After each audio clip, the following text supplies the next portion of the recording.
You all right, babe? The door was locked in the room. Yeah. And... Okay, can you sit right here for me? These are the two daughters of 28-year-old Ashley Fish. Within moments, they would lead an officer to a horrifying discovery: their mother's lifeless body inside the bathroom. Eggs were burning and she's in there.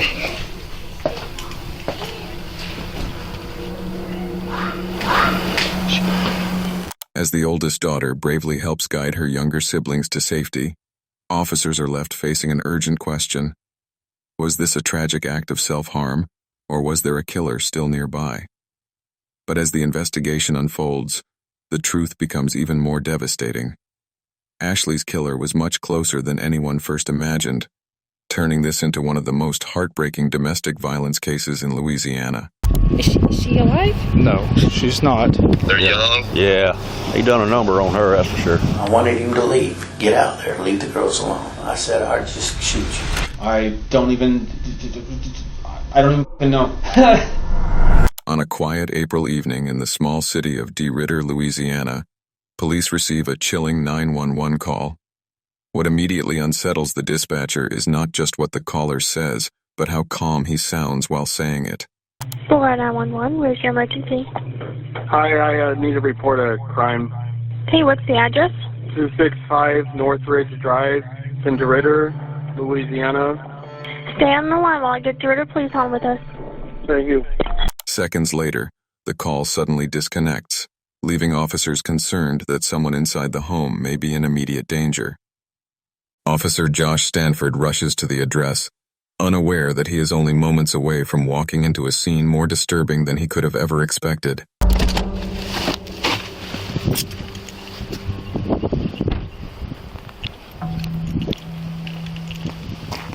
You all right, babe? The door was locked in the room. Yeah. And... Okay, can you sit right here for me? Yes. Is anybody in there? No. My sisters are inside right there. Okay. And we got my mommy. The eggs were burning and she's in there. Okay, y'all come in here. Come right here. No, I don't want to go. Come here. Stay in here. Stay in here.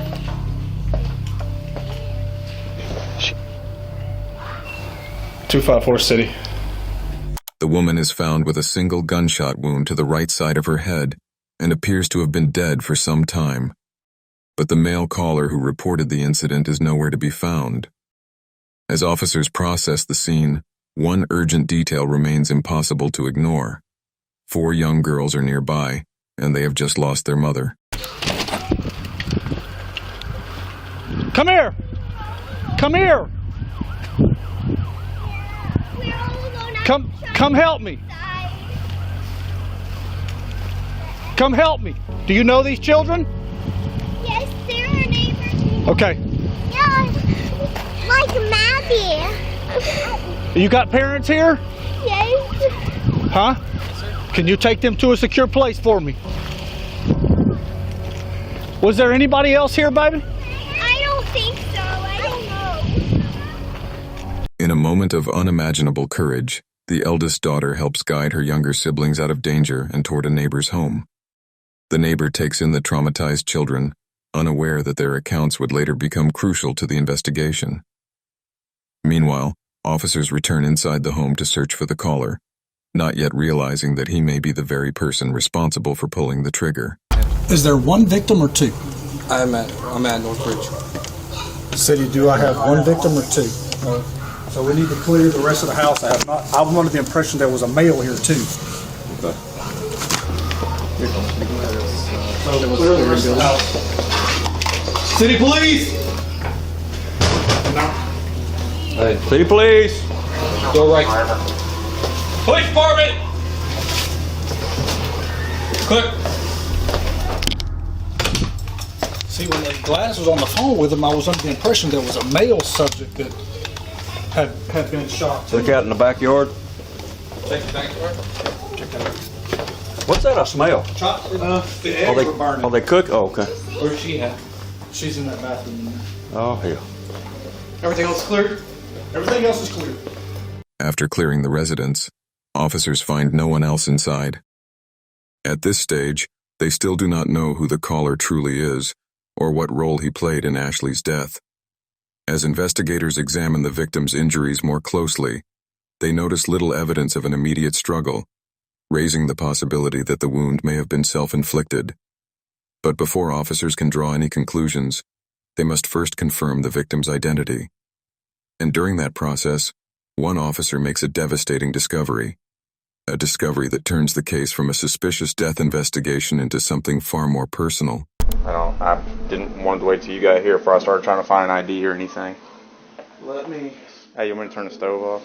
Yes.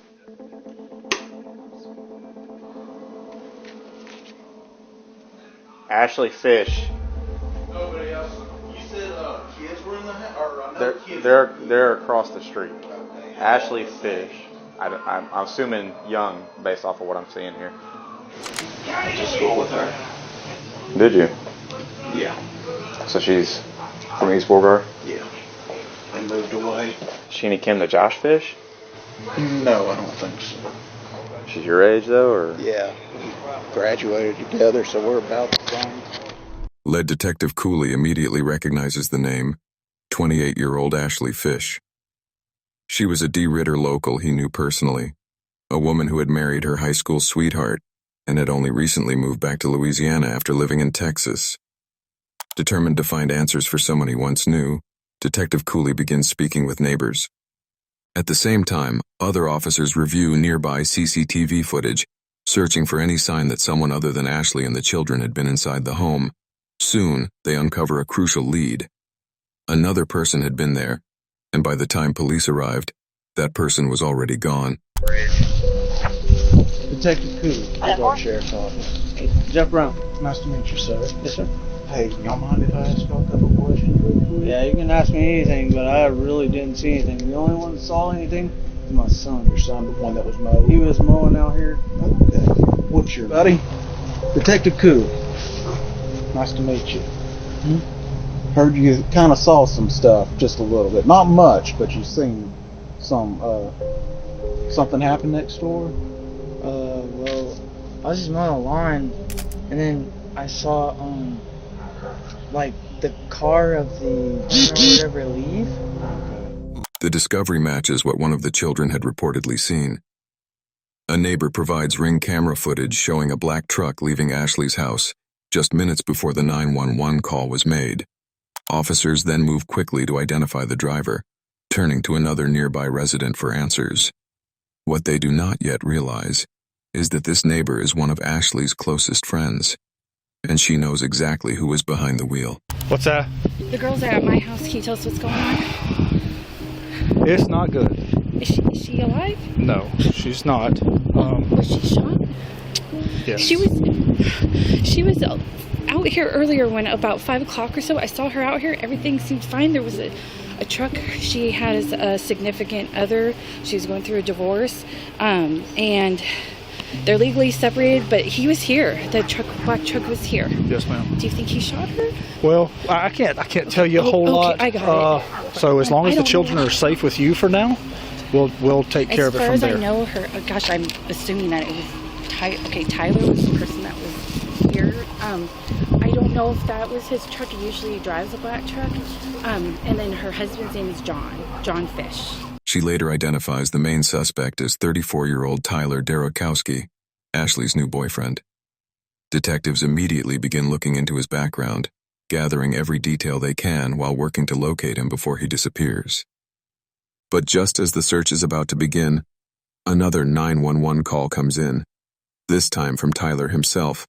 Hi, I need to turn myself in to the police. Okay. I don't know how to do this. Are you wanted? Do you have an active warrant? No, I just committed a crime. Okay, what crime did you commit? I shot somebody. Okay, where are you located? I'm at Burke's Outlet in DeRitter. I'm in the parking lot, and I just am going to wait here to get picked up. Okay, who did you shoot? A woman. Okay, what is her name? Ashley Fish. Officers rush to the address he provides, which leads them to an empty parking lot. They are still trying to understand why he confessed, why he waited so long to come forward, and what he might do next. Knowing Ashley may have been killed in front of her children, officers approach the scene with extreme caution, prepared for the possibility of an ambush or sudden confrontation. The suspect is going to be in first parking lot. Vehicle.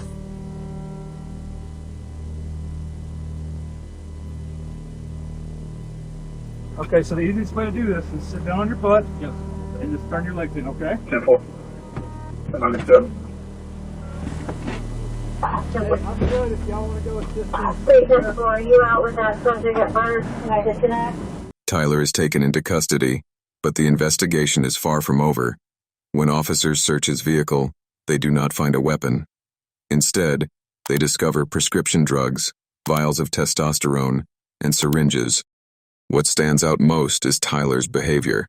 For a man accused of taking someone's life, he appears disturbingly calm and controlled. And soon, detectives begin to realize that this reaction may not be shock at all. It may be part of a calculated plan to avoid responsibility for murder. If you're still comfortable talking to me, can you tell me a little bit about what happened out there? This woman and I got in an altercation last night. Things were kind of falling out between the two of us, just relationally, and I was getting ready to move back to Oregon. So she pulled out, she had a gun in her drawer. She loaded it and was pointing it at me, and we started fighting, and it went off. Tyler claims he shot Ashley in self-defense, saying she pulled the pistol on him first. His statement immediately complicates the investigation. After he is taken to the station, officers pass this information to the team still processing the scene, prompting them to search for anything that could support his version of events. Unexpectedly, they find one detail that appears to work in Tyler's favor: the weapon itself. Here's what I've got right now. I know you got a lot of information coming in. Cameron has got the suspect, Tyler Grabowski, Over at Park Terrace. He gave himself up without any problems. and he told y'all that he did it. Yeah. You see the hair in it. I've called in the serial number. It's going to be a Smith & Wesson. She's been here for a minute? If I had to guess, I mean, 'cause she's still having some coming out of the wound. She's still pretty warm, and if I had to guess, I'd say it's been between 45 minutes and an hour and 20. Was that sitting right there? Yes. Alright, so once they run the strip, we'll be back out and we'll get a search warrant. Is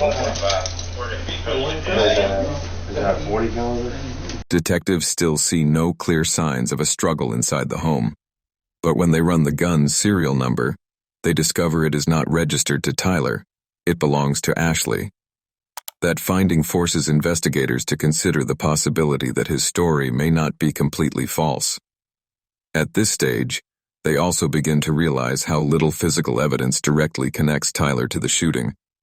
The scene is processed, Ashley's body is sent for autopsy, and her phone is handed over to forensic examiners to be unlocked. Soon after, the children's grandparents arrive to take the 4 traumatized girls into their care. But by then, one devastating fact is becoming impossible to ignore. Ashley's oldest daughter may have witnessed something no child should ever have seen. I've got some grapes and some strawberries. Yummy. Yummy. Are y'all hungry? The one you want to talk to is yeah, she supposedly told my wife that she saw something and she didn't want to talk about it. I know. Hey, my babies. Hey. Pop-off. Hey, babe. Here, I'm going to pick you up. This gives officers a brief sense of relief, knowing the children are finally away from the horror inside the home. But the most painful task still remains: notifying Ashley's ex-husband, John, that she has been killed. Lead Detective Cooley asks John to come to the station as soon as possible. While Tyler waits for his own interview, detectives make a deliberate choice to speak with John first. But as time passes, Tyler grows increasingly restless, and by the time investigators finally sit down with him, his calm appearance begins to crack. I've never had someone do that to me. I've never had someone get that mad at me that they load a weapon. About an hour after Ashley's body is discovered, John arrives at the station. He explains that he and Ashley had been together for more than a decade. They had their first child at a young age, and went on to raise 4 daughters together. For detectives, one question becomes especially important. What does John know about Tyler? Was he capable of hurting Ashley? Or could this have truly been a case of self-defense? But before John can focus on the investigation, He is facing something no parent should ever have to do. Finding the words to tell his daughters that they will never hear their mother's voice again. I just want to let them know that she's no longer with us. Mom's no longer with us, you know. She's an angel now. Yeah. The 6-year-old and the 4-year-old, they don't really know. They're kind of like, oh, she's an angel. They're going to talk a little bit about it, and they're more concerned about how she's flying and everything, you know. Right. I don't know what she's seen or not, but that's got me real bent out of shape, you know. On that devastating note, Detective Cooley shifts the conversation toward the final moments before Ashley's death. Tragically, it appears Ashley may have sensed that Tyler was going to hurt her. Just moments before she died, she made one final attempt to reach out for help. When I see that, he's calling, what runs through my head, and it's great. We got some bull crap. We got some bull crap. They're in some kind of argument, and they're trying to drag me into this, and I don't want to be part of y'all's drama. I don't want to be part of y'all's drama.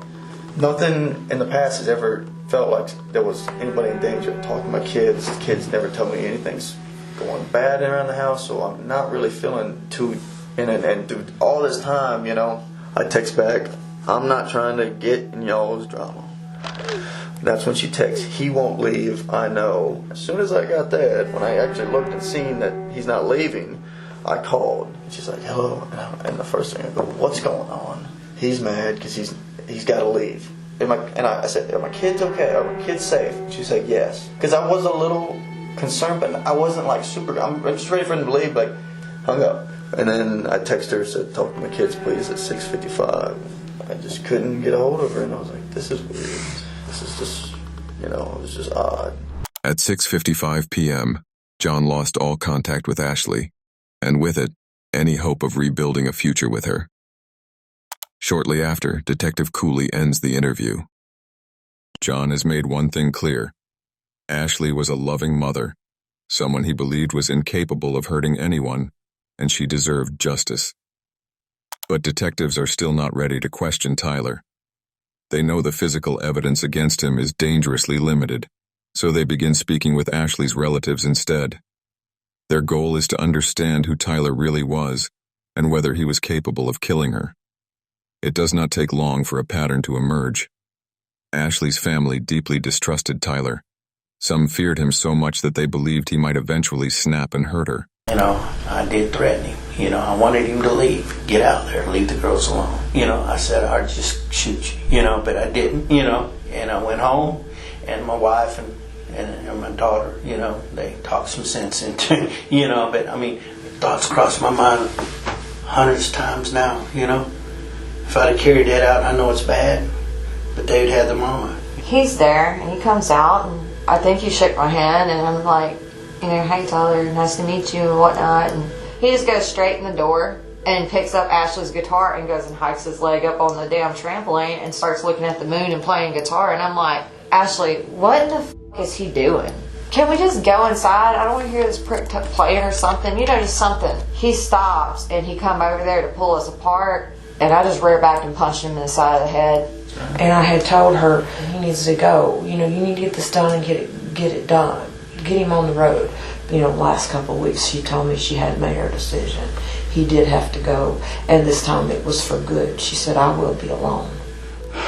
And then this other guy, and I talked with my wife about it. I said, I don't understand why somebody that supposedly has got their living already set, you know, they ain't even got to work for a living, to start seeing somebody that has 4 kids. He has no kids. I said, the only thing I can think of is maybe he's a damn. I said, that sounds suspicious to me, you know? Yes. It becomes clear to Detective Cooley that Ashley's relatives all believed she would have been safer with John than with Tyler. To them, Tyler was a walking red flag, someone they feared could snap at any moment. But despite those concerns, most of what investigators have is still circumstantial. There is one possible lead. Officers found concerning items inside Tyler's vehicle, including multiple anabolic substances known to affect mood, judgment, and irritability. Still, even with that discovery, detectives know the case remains difficult to prove. With time running out, Detective Cooley can no longer delay the interrogation. Tyler has been waiting for hours, growing more impatient by the minute. With the right legal strategy, he may still have a chance to walk free. But without one, a single careless statement could destroy his defense completely. For Cooley, this interview is deeply personal. Ashley was not just a victim. She was someone he had known for years. Now he must sit across from the man who has already admitted to killing her. Okay, if I record, it's just help me keep everything in track. So my biggest thing is I want to know who you are, because that's very important.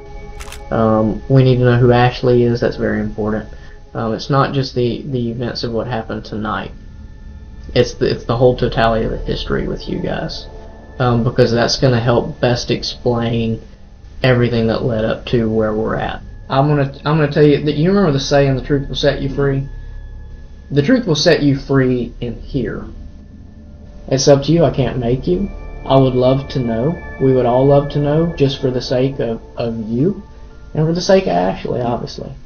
I mean, I feel like giving a statement just because I'm here. I don't know how long we wait for a lawyer to get here or whatever, but I just wanted to talk about what happened, tonight, so I don't know if that's, I think it's important, Okay. because right now we've got, obviously, I think I need to tell what happened. I left about 6 p.m., a little around 6 p.m. I'm not even quite sure when it was when I called the actual police department or called 911. What I had left it as, there were 4 children in the house and a woman. From the beginning, detectives suspect Tyler has a plan. Turning himself in may have been his first attempt to appear cooperative and innocent. And as the interrogation begins, that strategy becomes obvious. In Tyler's version of events, everything that happened that night was Ashley's fault.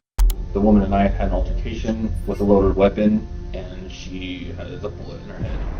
Never initiated violent contact on her like that. I'm not the one that pulled the gun. I don't have the gun. I don't want the gun.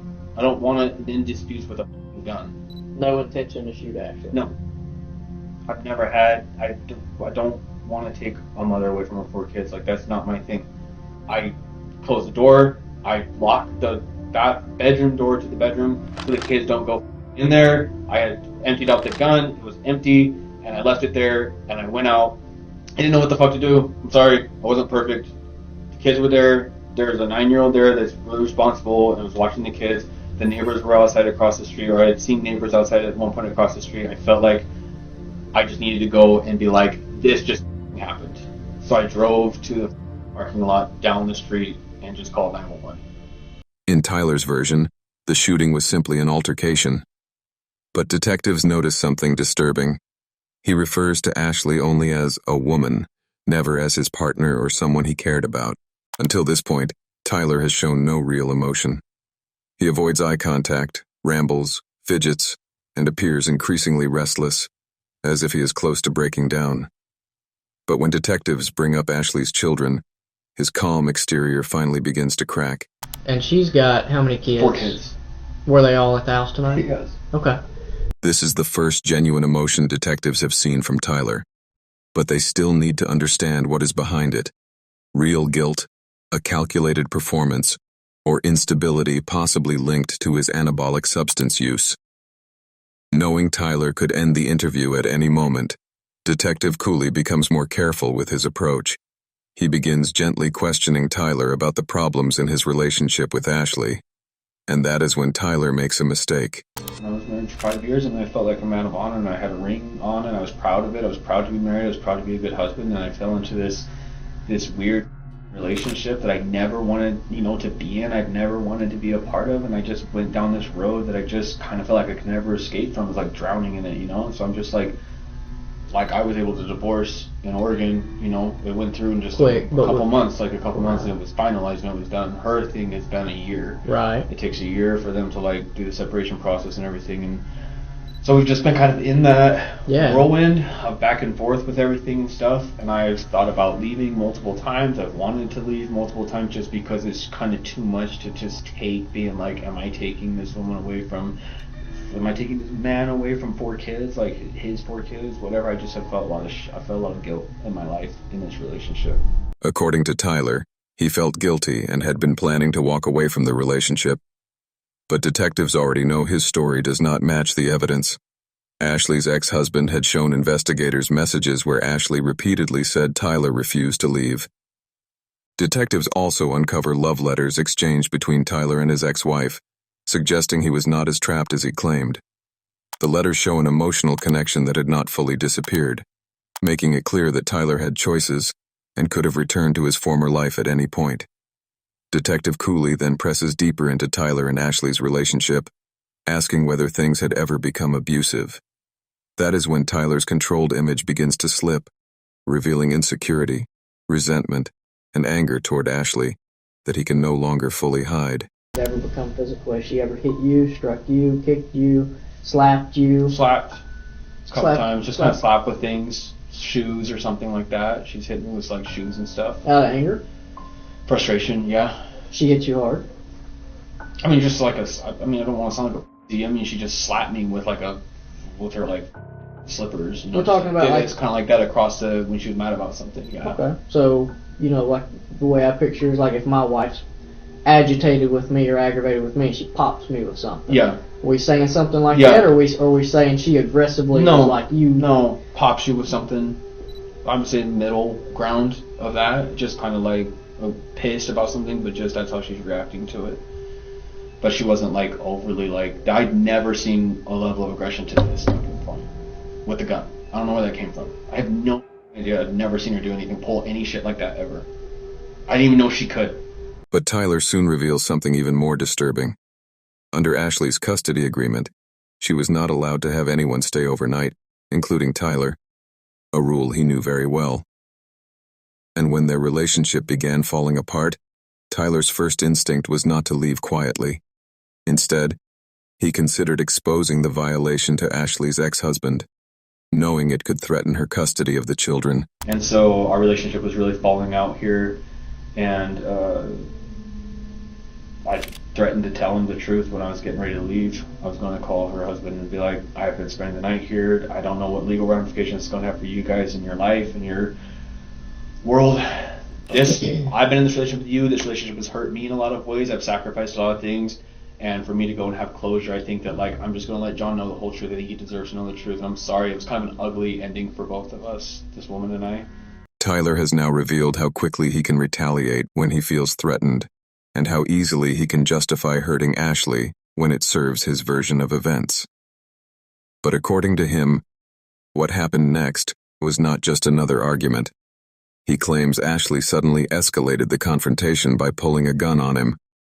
She has a loaded gun, or she has a gun in her drawer next to the bed, and I was in the bedroom talking with her, and she loaded her gun and cocked it back and basically told me that she wasn't going to let me call until. And so this just went to 1,000, 0 to 1,000 in one blink of an eye. I'm in the bedroom talking with her, having a normal conversation, and she's loading a gun in front of my face, and she has a pistol. Literally packing some stuff, putting some stuff in the drawers. I wasn't doing shit. I didn't hit her. I wasn't fighting her or anything. I was just talking. And she loaded her gun and was pointing at me. I just know that that's where that started from. And I'm not saying that to do some dig myself in the grave the past, he never saw it happen and now she did it. That sounds like bullshit. No, she did it though. I'm a man. I'm a lot stronger than her. I was aggressive, but it was she's shot that gun before. She knows what the fuck she's doing with it. I don't shoot guns. I didn't barely shot a gun in my life. And so the whole way it happened, I feel for me, I didn't mean to do anything. I didn't mean for her to do anything. It was basically felt like it was just fighting for my life. And I feel it was this is how it ended. In Tyler's account, the struggle that followed was not an act of aggression. It was survival. Detectives continue pressing him for details about what happened inside the bathroom, knowing his next answers could either support his self-defense claim or destroy it completely. Okay, how long from the time she came into the bathroom to where it escalated to the point she gets shot? Talking about seconds or minutes? 2 minutes probably.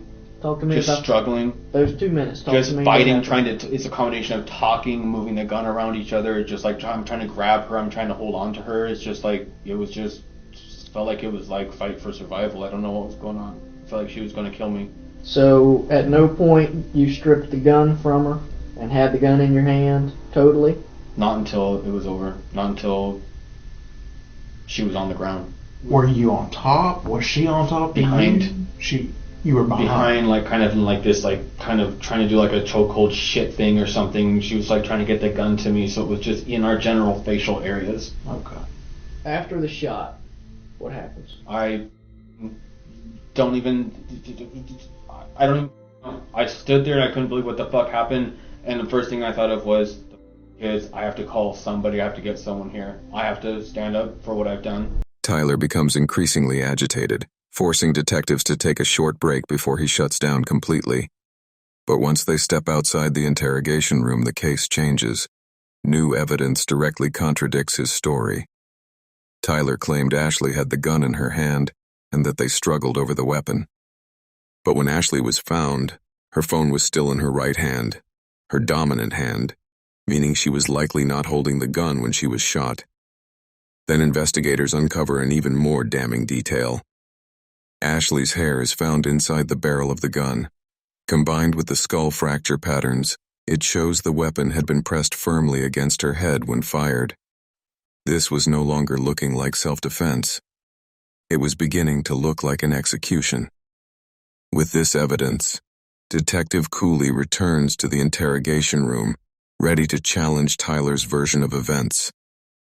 But to his surprise, Tyler's controlled attitude is gone, and he is moments away from lashing out.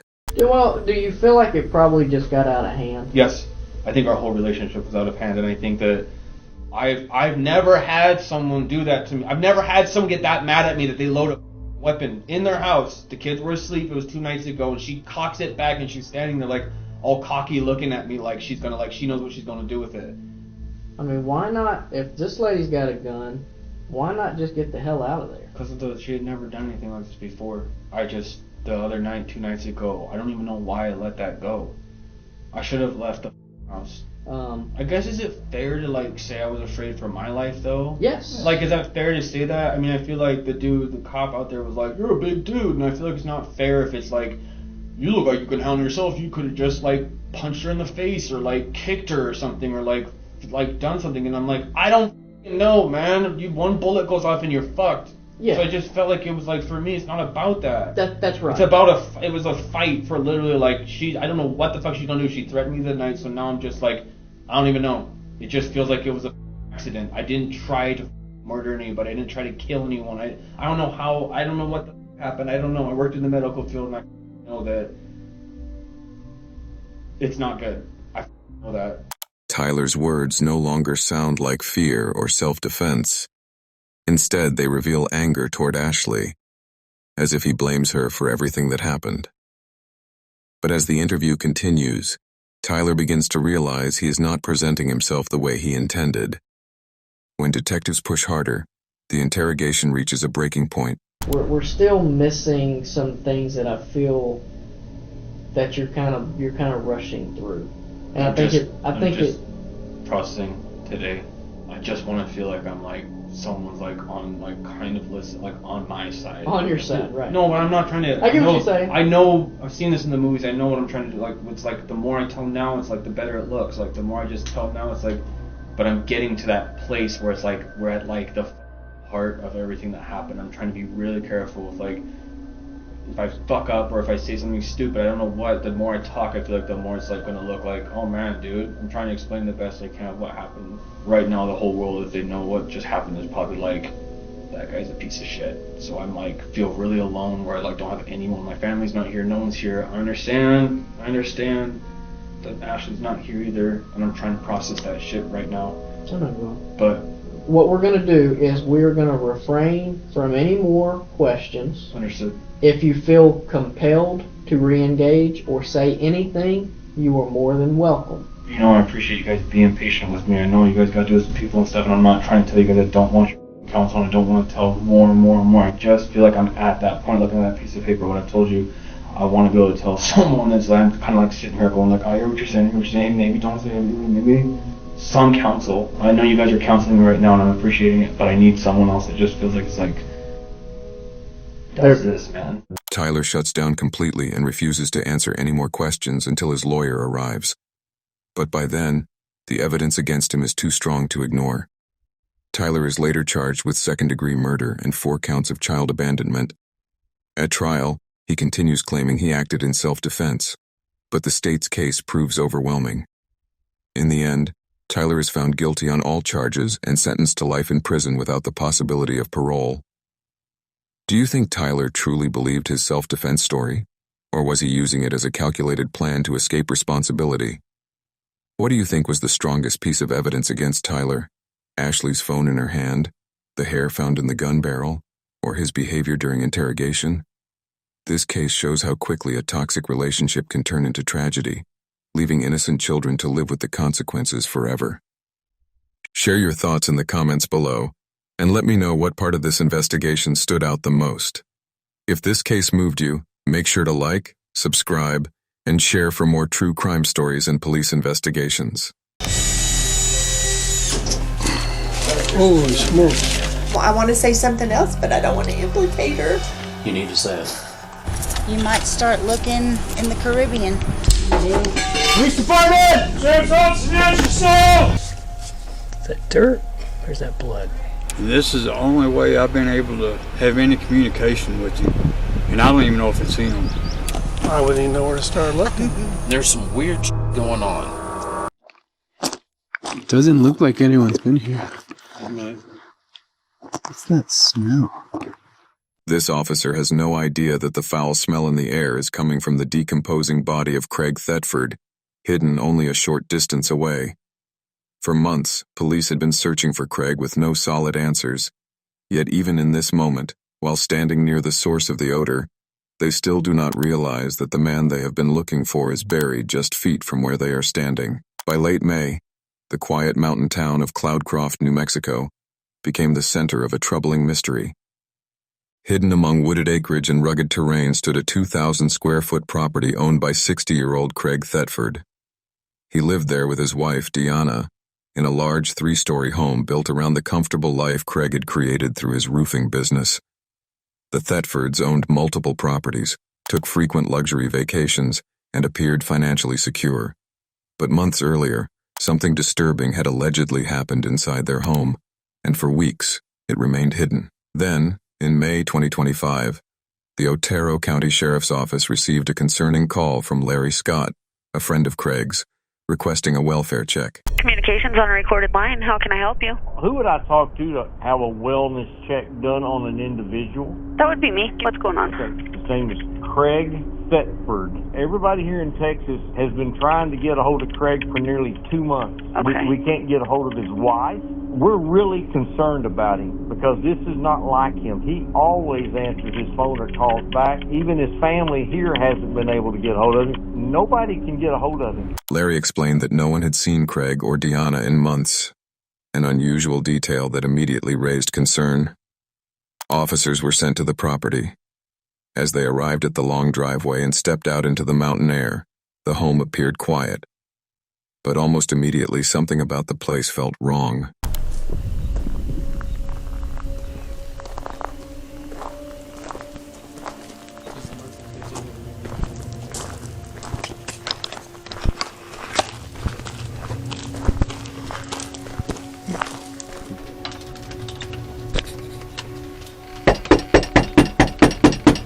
Sheriff's Office!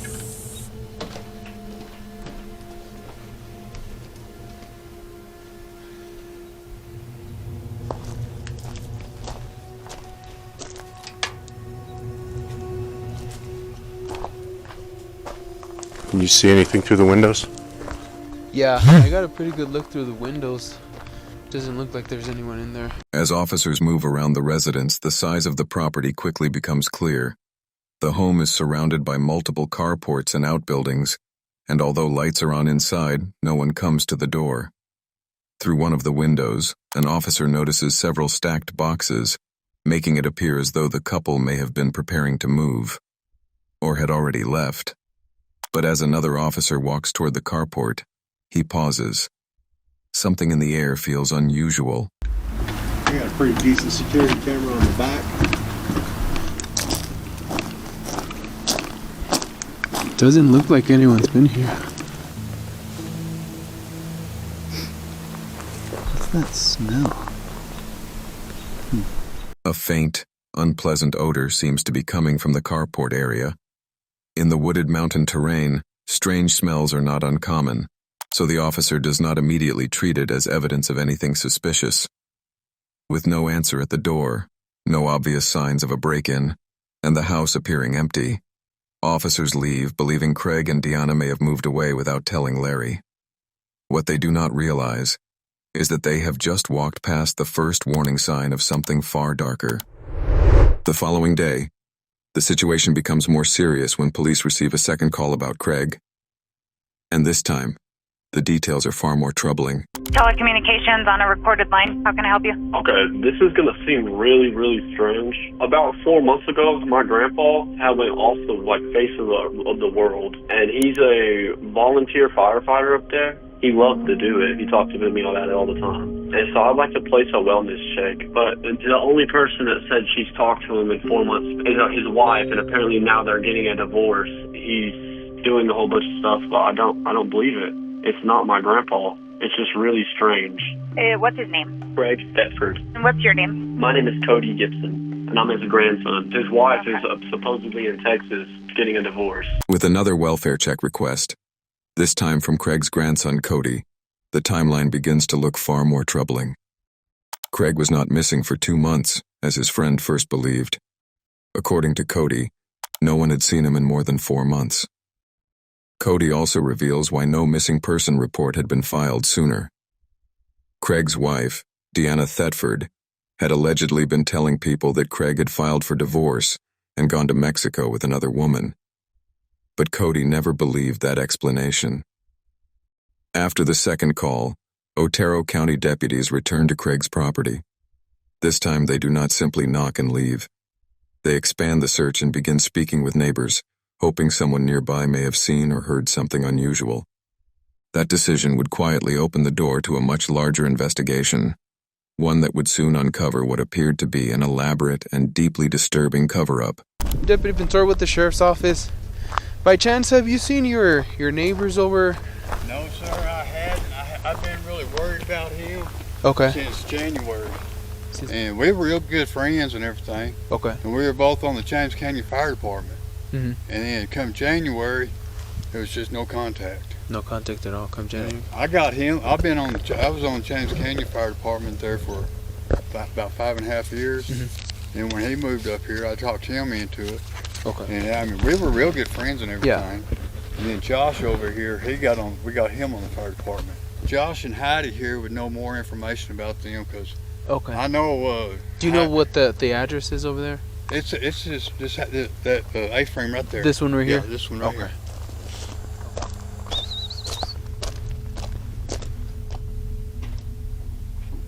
Hi, can I help y'all? Yes, ma'am. How are you? I'm Deputy Pintor with the Otero County Sheriff's Office. Yeah. We were looking for Craig Thetford. Yeah, we haven't heard from Craig. Okay. We're buying the house from him. He was in Breckenridge taking care of his mom. Okay. And his wife Dina is my friend. She's in and out from the house down there. Okay. But she hasn't really talked to him either, which is weird. Have you talked to Dina lately? Mm-hmm. Yeah? Yeah. And have you asked her anything about like Craig, how he's doing or anything like that? From what she's telling me, she's not talking to him either. She's not. Oh, okay. Yeah. So are they like not together right now? I think they're splitting up. Gotcha. Okay. I'm pretty sure that's what's happening. And when was the last time you saw Dina here in the area? It's probably been about 3 weeks now. About 3 weeks. Yeah. According to Heidi, Craig and Deanna were in the middle of a separation, and Craig was supposedly staying at his mother's house in Texas. But that version does not match what Deanna had told Craig's grandson, Cody, who believed his grandfather had gone to Mexico after filing for divorce. To follow up, Deputy Pinter gets Deanna's phone number from Heidi and tries calling her. The call goes straight to voicemail. With no immediate answers, deputies return to the station. But before Pinter can brief detectives, his phone rings. Hello? Hi, I missed a phone call. Yes, ma'am. How are you? This is Deputy Pintor calling from the Otero County Sheriff's Office. I was calling in reference to your husband, Craig. It seems that he hasn't been in contact with a lot of his family and some of his friends. Right, yeah. We have been separated, and I recently filed for divorce. He's involved with someone else, and currently he's in Mexico. And when was the last time you saw him or spoke to him?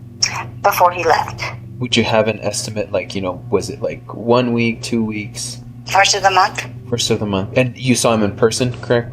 Yes, Okay. he was packing, yes. Where was this at? Was this at your residence on Heatherwood? Yes, he has moved out. And where are you currently staying at? I'm at my mom's in Texas, Seymour, Texas. Yeah. Well, I guess let me ask you, are you going to permanently be staying at Seymour, Texas? No? Okay. Until I see what happens in the divorce, I'm going to ask for the property. Okay. I mean, I don't think he's missing. The caller is Deanna Thetford. During the call, Deanna claims Craig is in Mexico with another woman. The same story Cody had heard, but different from what Heidi believed. She explains that she had suspected Craig of cheating for nearly a year and had only recently confirmed the affair. Dina says she is now staying with her mother in Texas, but plans to return to New Mexico to fight Craig in court over the property. Before ending the call, Deputy Pinter confirms her current phone number. At this point, aside from the conflicting stories about Craig's location, investigators have no clear reason to believe Deanna is hiding anything. But that is about to change. I tried to warn Craig. She did state if I could kill Craig and get away with it, I'd do it. My mom's crazy. Like, she's tried to kill me before. In the days that follow, Craig Thetford is officially listed as a missing person in the FBI database. The case is then handed to Detective Bobby Curtis from the district's Major Crimes Unit. As Curtis begins looking into Craig and Deanna's background, one detail immediately stands out. Craig is Deanna's fourth husband. She had been married 3 times before, and some of those past relationships appear to have ended under troubling circumstances. To better understand who Deanna is, Curtis begins contacting the people who knew her before Craig, her former husbands. And what those calls reveal may help explain not only where Craig is, but what may have happened to him. I got a voicemail from you about an hour ago, yes? I was calling to see if you had a minute to talk to me about Dina. I was married to her 30 years ago. I called her demon possessed one time and about drove her crazy. I was told there was possibly a time when she had tried to run you over with her car. I would probably say that's more her drug addicted or alcohol addicted state that she gets that way. And that's the best time to leave her alone is when she's that way. I think that's how we both survived for 10 years. Hello? Hi, is this Scotty? Yes. Hi, it's Detective Curtis. First, let's go ahead and start with why did you guys end up getting a divorce? Because she's crazy. She is what they classify as a binge drinking alcoholic. Whiskey turns her evil. Yeah, she assaulted me multiple times. Broke 2 pair of glasses, balled up her fist and hit me. Twice she tried to kill me. I was always afraid something like this was going to happen because I knew she was capable. And then, when I saw that Craig was missing, I immediately called. I tried to warn Craig multiple times, and she did state in front of me and my wife, if I could kill Craig and get away with it, I'd do it. Scott's final remark is deeply troubling and raises even more concern about Craig's disappearance. After hearing from Deanna's former husbands, Detective Curtis begins looking deeper into Scott's claims. Investigators learn that Deanna worked as a correctional officer for nearly 8 years in the early 2000s. According to Scott, their relationship later became volatile. In 2008, Deanna was reportedly arrested after allegedly trying to stab him while intoxicated, spending the night in jail. The couple eventually reconciled, but Scott claimed another frightening incident happened in 2010 when Deanna allegedly found his pistol and chased him while pulling the trigger. The gun was unloaded, and Scott survived. As Curtis reviews the case history, another detail stands out. Deanna's daughter, Leslie, had lived with Deanna and Craig at different points over the years. Hoping to understand what may have been happening inside the home, one of Curtis's co-investigators contacts Leslie. When Leslie finally answers, she shares disturbing information about her mother. How are you this morning? Good as it can be. How are you? I'm good. So, whenever you were living at the house, Leslie, Was there domestic violence going on in the house? Did your mom and dad fight? Yeah, all the time. My mom is crazy. My mom is so crazy. Like, she's tried to kill me before. She stabbed one of her other husbands. She tried to run my real dad over with a car. She had my sister hogtied and thrown in a car and, like, shipped off one time. So, was your mom to you? Yep, to everyone, pretty much. I always thought she was, like, possessed, like, demonic. Like, it was so evil that, like, I just couldn't believe, like, it was real. Okay. At the time that you were there at the house, did your mom and dad drink or use drugs? Either one of them? Yeah, she's an alcoholic. She's always been. She also does other drugs, and I think she might have poisoned him or been trying to poison him or something, like messing with his medication or something. At this point, the case is beginning to look far more serious. Investigators now have 2 separate people suggesting that Craig may be dead and that Deanna could be connected in some way. With those concerns growing, Detective Curtis turns to the couple's recent financial records. What she finds only deepens the suspicion. Over the previous 4 months, Deanna appears to have spent hundreds of thousands of dollars, including money toward a new house, a new car, and possibly her son's business. Combined with Deanna's changing explanations about Craig's whereabouts, investigators begin to believe this may no longer be a simple missing person case. The possibility of a concealed homicide is now impossible to ignore. Then, while detectives are still trying to understand what happened to Craig, a new tip comes in. Deanna has returned to the home and is behaving as though nothing is wrong. Hope somebody's home.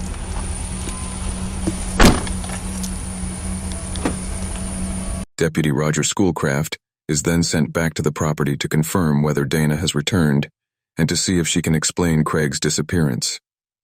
Within moments, he is about to come face to face with the woman investigators are now beginning to view as their prime suspect.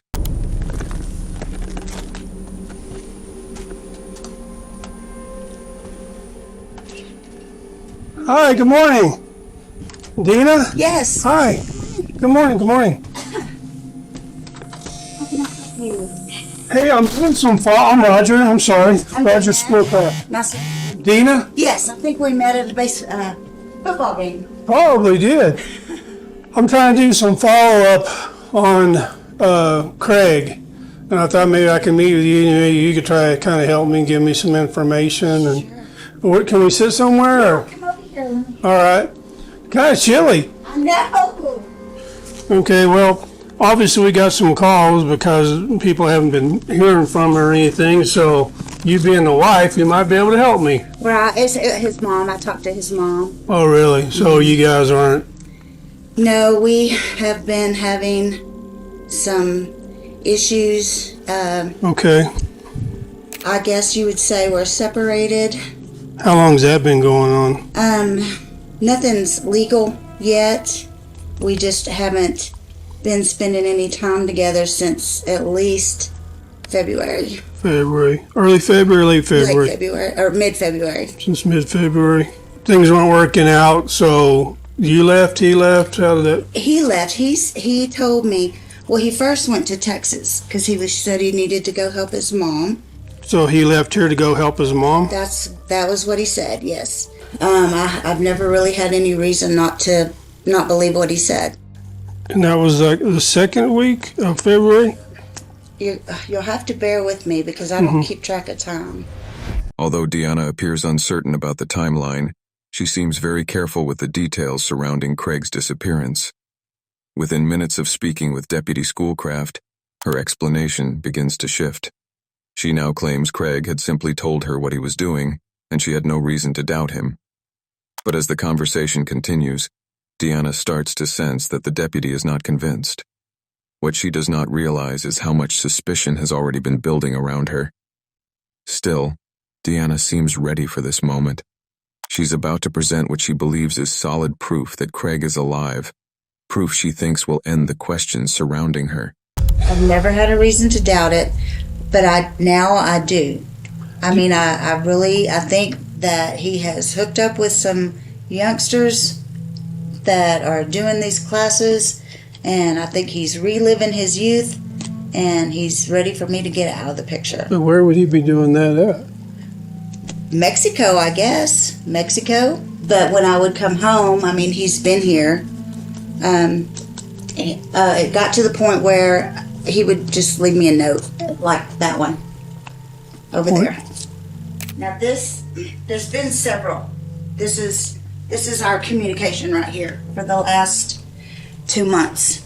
Okay. And there's been several, but this is now this one is from not like 2 weeks ago. Okay, and you please, this is your handwriting and that's his? Yes, because his family's been calling me, where is he? You know, and I'm like, I know as much as you do. Where's El Salto? Mexico. And he has friends in El Salto, or he went? Goes, El Salto is a trophy bass fisherman. Oh, okay, yeah. I'm a big bass fisherman too. Yeah, I think this would make like the 3rd time he's been there. Deputy Schoolcraft does not seem fully convinced that Craig actually wrote the message, but instead of challenging Deanna directly, he lets the conversation continue, allowing her to believe her explanation is working. Then Deanna quickly moves to the next part of her story. She says there is something downstairs that may help explain everything, something she is willing to show the deputy, but only off the record. Can I say something off the record? Sure. Craig keeps all our money in cash. I can't get in the safe, so I can't tell you if he took it or if it's there. All the money? Mm-hmm. Why can't you get into the safe? I don't have the combinations. Was that an issue between the two of you? They wouldn't let you have access to the safe? Or what? It wasn't an issue with us, but it was an issue with his first wife. Well, she was stealing money from him or what? Okay, I understand now. And how much? $1.5 million. Could you show me where that safe is? Yes. Okay. That is a large amount of money by any standard, and Deputy Schoolcraft begins to suspect it may be connected to Craig's sudden disappearance. Dina claims she cannot access the safe, but Roger will soon learn that this may not be true. Since Dina brought up the money herself, he sees an opening and decides to press further. I'm sorry. You got me? I've got a bad knee. I'm apologizing. Well, we could do No, it's the good. ground weight. No, just getting old. I feel you. Holy smokes. Big house. Yeah, it is. Too big for 2 people. It's way too big. This is the bottom floor here? Or? Yes. Okay. I'm sorry. Oh, that's cool. Right? Yeah, good Lord. That cost a penny. Yeah, that was my present, and now I don't know if I get to keep it. Yeah. This one and this one. Oh, there's 2 of them. Yeah. So you don't have the combination for either safe? No. No, I just... You didn't keep it written down anywhere, or you don't know? Mm-mm. Okay. As Roger examines the safe, he has no idea he is standing in the same area where Craig's body allegedly remained for days before being moved and hidden. In that moment, nothing appears obvious, so after a brief look, they return upstairs. By now, Roger has heard more than enough to raise serious concern. But before he leaves, he decides to reveal one detail Deanna does not expect. Have you been married before too? Or? Oh gosh, yes. Okay. Oh gosh, yes. Yes. Why do you say that? Well, because it seemed to be a regular occurrence. Oh, I'm sorry. No, it's. I make it a joke. Yeah, I mean, it took me a long time to figure out I'm the common denominator. Mm-hmm. So. How many times were you married? He is my 4th. Your 4th, okay. Yes. I don't know, just a little history of me. I'm actually a retired police officer. Mm-hmm. Came back to work about 2 years ago. I got bored sitting at home. But the vast majority of my career, I worked in investigations, CID, homicide unit in Albuquerque. So that's most of my career has been doing that. Deputy Schoolcraft makes his intentions clear without saying too much. The conversation has shifted beyond a routine missing person inquiry, and Deanna now understands that investigators are considering the possibility of homicide. Although she tries to remain composed, her expression suggests otherwise. The mention of a homicide investigation appears to catch her off guard, especially after she had just acknowledged being the common link in several failed marriages. With that message delivered, Schoolcraft ends the conversation and leaves the home. But Deanna is left with an unmistakable implication. Investigators may now see her as a possible suspect in her husband's disappearance. At the same time, Schoolcraft walks away with growing concerns of his own. During the hour-long conversation, he believes he may have identified a possible financial motive, along with a stronger suspicion that he may have been speaking directly to the person responsible. Before returning to the station, however, his instincts tell him not to leave just yet. With more than 20 years in law enforcement and experience with a similar case that later became a homicide investigation, he cannot ignore the feeling that something is wrong. Instead of driving away, Schoolcraft remains in the neighborhood and begins speaking with nearby residents. That decision would not only strengthen his suspicions, but also reveal new details investigators had not yet uncovered. What are you doing? How are you? Roger Schoolcraft. We met. Yeah, I was at school. You want to go here? We can come up here. Will a dog bite me? No. Oh, okay. There. Just a good barker. What, do you know anything on the last time you saw him or talked to him? No, it's been a while, and there's some weird things going on. Yeah, for sure. And I don't want to. I'm not trying to implicate anybody.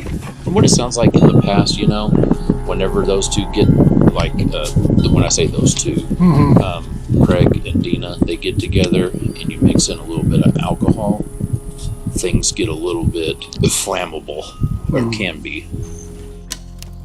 And Craig said, if anything ever happens to me, I don't want one of these calls. Dina has a combination to the safe, and I keep an envelope full of money in it. And this is the only way I've been able to have any communication with him. And I don't even know if it's him. Wonder who he supposedly went fishing to Mexico with. See, we had a call like this a long time ago. Long story short, turned into a murder. But she was staying in the house 3 weeks after she'd murdered him, and she drug him out in the back porch and covered him up with a tarp. Kind of rings the same deal. Same story, all he went on a fishing trip. Well, he kept not showing up for work, and people were calling. So he's really nowhere to be seen. No, ma'am, he's nowhere to be I think found. everything we've been told and heard is... I wasn't sure how you... And I want to say something else, but I don't want to implicate her. You need to say it. When we first moved here, we were just having conversations, and she was like, and she didn't say she'd kill him, but she was like, if it happened, I'd be okay with it, kind of to that effect. By this point, the pattern is becoming difficult to dismiss. People close to Craig and Deanna appear to be reaching the same conclusion, even if they are reluctant to say it directly. One detail stands out in particular. Craig's firefighter friend, Thomas, tells Deputy Schoolcraft that Craig had previously said Deanna knew the combination to the safe. That directly contradicts Deanna's earlier claim that she had no way to access the money inside. Schoolcraft documents the statements and returns to the station to brief Detective Curtis. Investigators are now seriously considering the possibility of homicide, but they still have one major problem: no body and no clear physical evidence of foul play. 5 days after his first visit, Schoolcraft returns to the Thetford home to follow up with Deanna. Craig still has not been reached, and the case is becoming increasingly troubling. But this time, as Schoolcraft arrives and steps out of his car, he notices something unsettling on the ground. Uh-oh.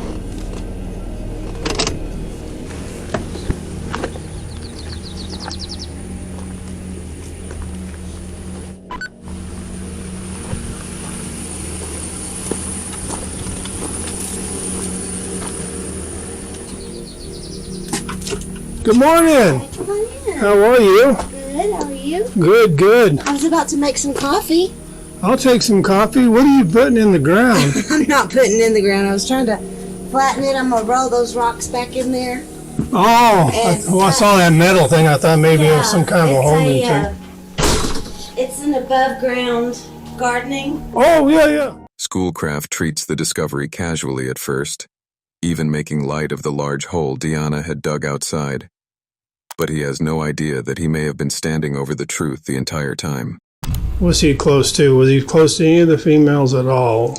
He's nice to everybody. I mean, everybody adores him. Yeah. You know, we were going to church and everybody just loves him, and the neighbors, he would do anything for anybody. So none of these neighbors had a gripe with him or an issue with him. It's just so unusual for somebody just completely pop off the radar. Just poof, they're gone. Well, it's a mystery. I just keep thinking he's maybe got an enemy that we're not aware of, or somebody that felt like they had something to gain. I think, you know, if I had just left when he told me to, then none of this would have happened. By mentioning the hole herself, Deanna may have unintentionally drawn attention back to her own property. Whether she understands the significance of that moment is unclear. With no new answers from the conversation, Schoolcraft ends the visit and leaves once again without concrete evidence. But as he drives away, he does not know this may be the last time he ever sees Deanna alive. Over the following weeks, the case escalates. Dana appears to vanish. Detectives' calls go straight to voicemail, and officers are unable to locate her. Investigators also hear troubling rumors that Dana had spoken about fleeing to Jamaica, or possibly taking her own life. Then, later that afternoon, the investigation takes a major turn. An old co-worker from Deanna's prison job contacts Detective Curtis with an explosive tip. Hello? Hi, is this Andrew? Yes, ma'am. This is Detective Curtis with the Otero County Sheriff's Office. I had a message that you had called. Yes, ma'am. All right, what can I help you with, sir? I recently got in touch with an old friend of mine. She was married to that dude, and apparently she said she shot him. I have a conscience, and I couldn't just not say nothing. Can you tell me her name? This is his wife, Dina. Did she tell you when? No, ma'am. I don't know none of the particulars. The moment investigators had been preparing for now appears to be unfolding. According to Deanna's old friend Andrew, the information seems to have come directly from Deanna herself. But without Craig's body or solid physical evidence, Detective Curtis still cannot secure an arrest warrant or file charges. Then another urgent development comes in. Police learn that Deanna is at her mother's house in Texas and has reportedly attempted to take her own life. Curtis immediately understands how dangerous the situation has become. If Deanna flees, or if she dies before investigators can speak with her, Craig's body may never be found, and the case could go cold. With that risk growing by the hour, Curtis moves quickly. She obtains a search warrant for Craig's home and begins coordinating with the Major Crimes Unit to execute the search, locate Deanna, and most importantly, find Craig. As the search operation is being organized, Curtis sends detectives to Deanna's mother's residence in Texas. They need to understand what Deanna knows and why she may be trying to harm herself. We'll watch this if they get stuck in here. Hi, Mary. I'm Detective Curtis with the Sheriff's Office in New Mexico. Is it okay if I come in? Sure. I understand that these guys updated you on why we're all here. Yes. Okay. We're hoping that maybe we could talk to you a little bit about everything that's going on, if that's all right. Dina tried to take her life. Did Dina tell you why she wanted to take her? No. No? Did she have a method she was planning on using? I don't know. She didn't say that. I knew she was real depressed. But I didn't expect any of this. About how long has she been back here? She started coming back off and on. I think it was maybe, I'm not sure. Deanna's mother is visibly shaken by the possibility that her daughter may harm herself, but she cannot explain why Deanna would take such an extreme step. Detective Curtis ends the interview and collects possible addresses connected to Deanna, including acquaintances, hotels, and hospitals where she may have gone. Investigators know they have very little time. They need to locate her before the situation becomes irreversible. Hours later, back in New Mexico, the Major Crimes Unit is briefed and the search operation begins. Detective Curtis, Deputy Schoolcraft, and several officers head toward the Thetford property, hoping they can still find at least one of them alive.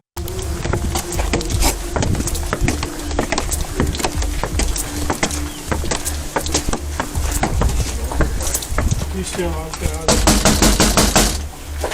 Sheriff's office!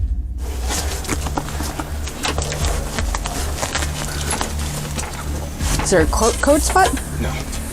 Let me check these other doors. No. This one's already been forced. It's already been what? Huh. After checking the outside of the upper level, deputies find one of the front doors unlocked, raising concern that Deanna may still be inside. With her past behavior, former correctional officer experience, and the growing homicide suspicions in mind, officers decide to clear the home carefully. A deputy has the code to the downstairs garage, so the team uses that entrance to begin the sweep. Through the garage! That door's mine. Sheriff's office!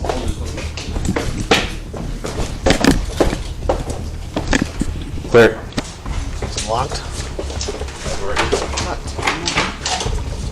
There's there. There's 2 doors to the left. 2 doors. We're gonna open this. Stairs. I got stairs. What's it? You got stairs? If you want, so there's another door on this other side. You want to check that door, and I'll go upstairs.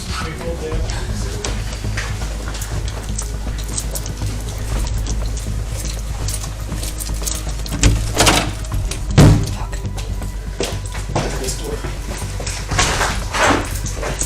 I got another door. Alright, behind you. 3 up, 3 down. Okay, behind you, blue. I got another door. Okay, good. Blue. Oh, Blue. Good? yep. Back around. After clearing the basement, officers find Craig's safe, believed to contain nearly $1.5 million. A locksmith begins opening it while deputies continue searching the upper floors. As they move through the home, troubling signs begin to appear.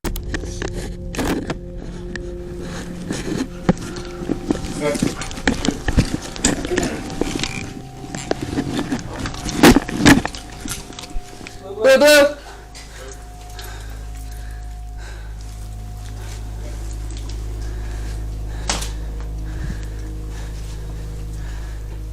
We're clear. Call clear. Go over here. I already checked the bedroom here and the bathroom and the closet. Bleach bottles are found in different areas. The surveillance system seems to have been disabled, and parts of the house look like they had been cleaned. Still, there is no sign of Deanna or Craig's body inside the main house. Deputies then expand the search outside, beginning with Craig's man cave. It's the This one might man cave.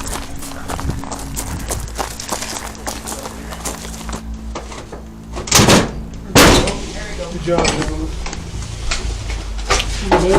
Police department! Sheriff's office, announce yourself! Search warrant! Looks like you have an upstairs.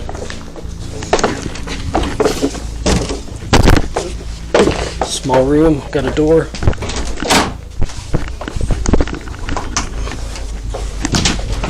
Small room coming out. Okay. Small room. Light it up. clear. Clear. So I'm looking to see if there's any cameras, but I haven't seen. There's cameras on the back side of this house. Yeah. Which is good. If we find anything. I'm sure she destroyed it if there was any. Is that dirt? Or is that blood?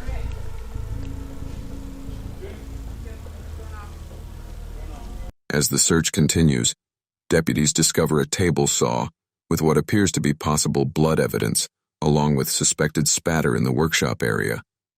But despite the disturbing signs, they still find no body and no human remains. Meanwhile, back in the basement, the locksmith is just moments away from opening Craig's safe and confirming something Deputy Schoolcraft had suspected from the beginning.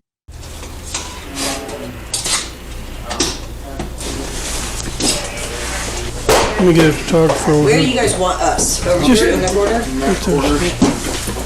On camera. We can get out of here for a minute if you'd like. No, you're good. We're good. Bunch of ammo. Rifles, pistols. Yo, I have it all. Holy smokes. Kimber is missing. They don't want to destroy this. Not gonna soon, man. Looks like it was 42. 4,200? Okay. She missed it. Yeah. 10,000, 4,200, 70,000. 84,200 right here. The amount inside the safe is far below the $1.5 million Deanna had claimed was there only weeks earlier. To investigators, the missing money strengthens the theory that Craig may have been dead for some time and that Deanna had been spending his funds. The property is large, and if Craig had been buried somewhere beyond it, the search could take months. But what officers do not yet realize is that Craig's body has been hidden in plain sight all along. As the search continues, a detective at the station receives a call from someone who knows Deanna well. Her daughter, Leslie. During an earlier conversation, Leslie had already shared troubling allegations about her mother's behavior while they lived together. This time, however, Leslie has something far more important to reveal. It is information she says she and her siblings had known for a while, but she is the first one willing to speak up. Randy, it's Lizzie, and I have Leslie on the line. So I told her that I had kind of filled you in, but I was going to let you ask her any questions you might have. Okay. Hi, Leslie. How are you this morning? Oh, you know. Hanging in there? Yeah. Well, good. So, Leslie, can you tell me what your mom told you? It was just like everyone was being so weird, and I knew something was going on, but nobody would tell me anything. Well, long story short, she said she was gonna, and then she came to see me one last time, and she wanted to see my son, her grandson, one last time, and then she told me what happened. What did she tell you happened? That Craig pushed her down the stairs, and she shot him, and he fell into the pool room. She left him laying there on the floor for like a day, 2 days and a half, and then she wrapped him up, I don't know, rug, plastic wrap and stuff, and then they tied that up with a tractor, and they moved him with the tractor to the carport. There's 2 carports over there, and I kind of have the feeling that he's probably in the one by the bunkhouse where he used to park, like underneath the tractor, or like something parked on top of him. Like it might be like they might have dug like a little hole or something. It's like a hidden in plain sight type of thing. So why do you think your mom called you? Well, I was the last one to find out. My other siblings had already known for a long time. She said she wanted to like unburden herself. All my siblings and everybody was like acting so weird. Then my sister was crying and everything, and she asked me to come to her house to see her. So I went to her house, and then after I got back from there, like everyone cut contact off with me, and I haven't talked to them since then. And with that call, Leslie gives investigators the breakthrough they have been waiting for. Deputies at the property are told that Craig's body may be hidden somewhere on the land. Based on Leslie's tip, they focus their search on the detached metal carport west of the house. There, beside a tractor, officers find a large pile of cardboard boxes, rugs, soil bags, and other items stacked in a way that appears deliberate. As they begin removing the materials, black plastic sheeting becomes visible. Beneath it, investigators discover a human body, concealed under layers of items meant to hide the odor. The body is taken for autopsy, where doctors determine the victim had been dead for weeks, possibly months, consistent with a January killing. Several gunshot wounds are found on the left side of the body, including one through the heart. The death is ruled a homicide. Fingerprints later confirm the victim is Craig Thetford. With Craig's body finally found, an arrest warrant is issued for Deanna. Authorities in New Mexico and Texas are alerted to search for her. A few hours later, officers receive information from Deanna's mother, Mary, that Deanna is at Red River Hospital. Police arrive at the hospital and find Deanna alive and unharmed. She is taken into custody without incident. During transport, she remains calm and polite, almost as if she had been expecting this moment. Detective Curtis now has Craig's body, and enough evidence to move forward with homicide charges. But one question still remains. Why was Craig killed? William Lewandowski, with the District Attorney's Office out of New Mexico. Sorry, I'm Detective Curtis with the Otero County Sheriff's Office.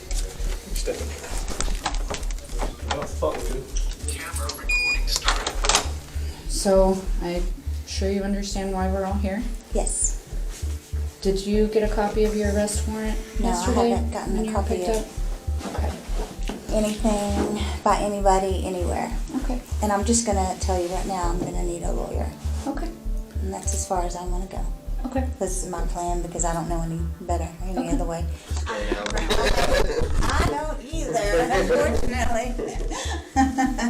They don't let me get very close. Detective Curtis never gets the full answer she's looking for. Dana invokes her right to an attorney, bringing the interview to an immediate end. She is later booked into jail without bond on charges of first-degree murder and tampering with evidence. Although the motive behind Craig's death remains unclear, the investigation continues. In the weeks that follow, detectives and prosecutors begin building a circumstantial homicide case.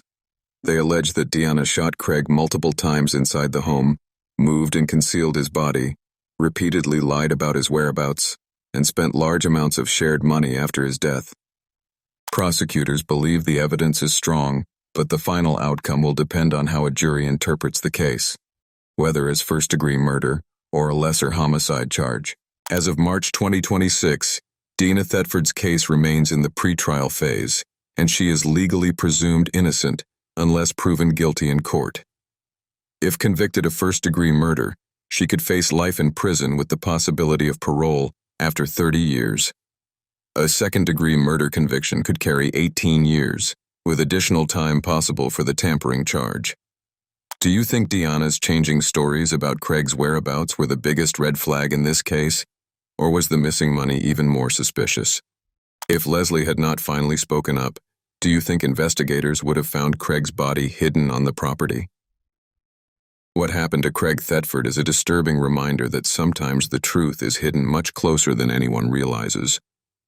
As Deanna's case continues through the court system, the biggest question remains: what truly led to Craig's death? Share your thoughts in the comments below.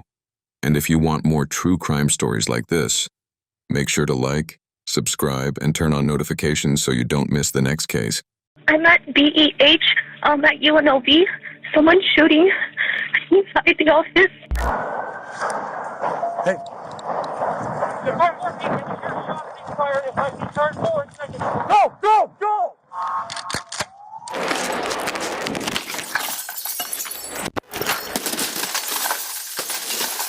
Metro, please! Hands! Show your hands! Active shooter, love you. I really want to go.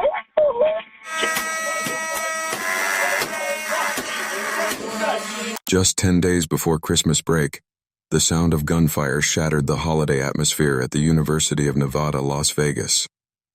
As waves of law enforcement officers rushed onto the campus, they were immediately met with chaos, confusion, and fear. Their mission was urgent: protect innocent lives, locate the source of the threat, and bring the terrifying situation under control.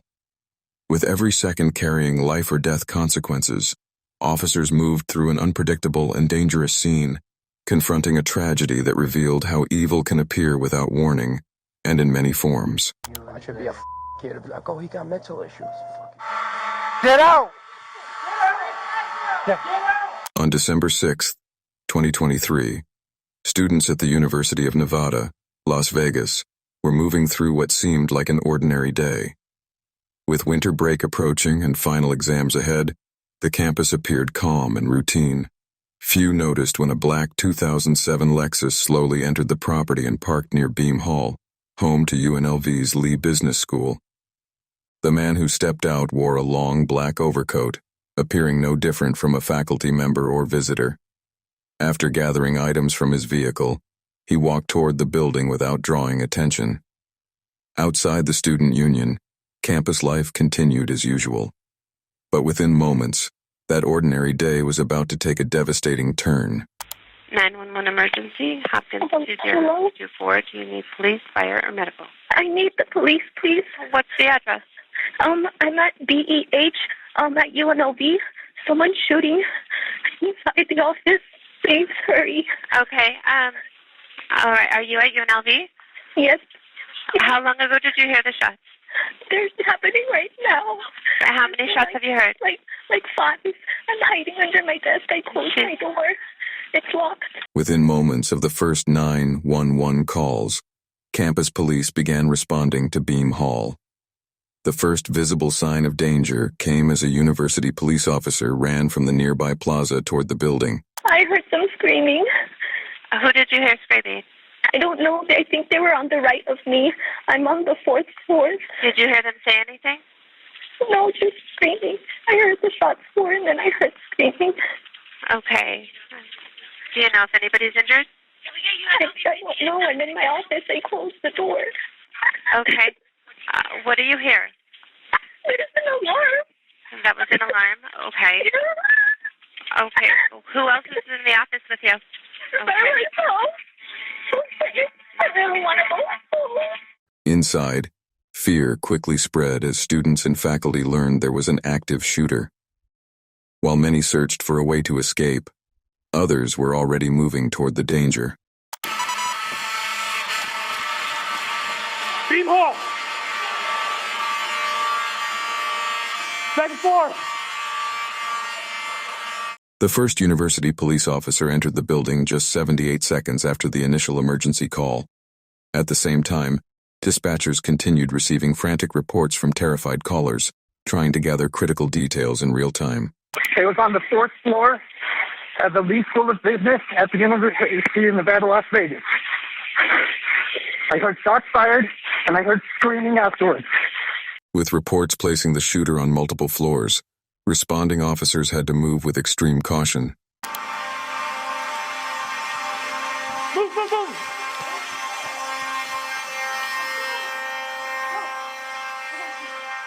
Get out of my way!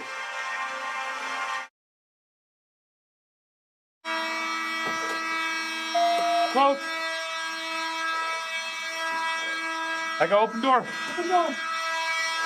I'll be clearing upstairs. What floors? Let me see your hand! Hand! Let me see your hand! Hand! Beam Hall was filled with students, staff, and faculty, making it difficult to identify the threat immediately.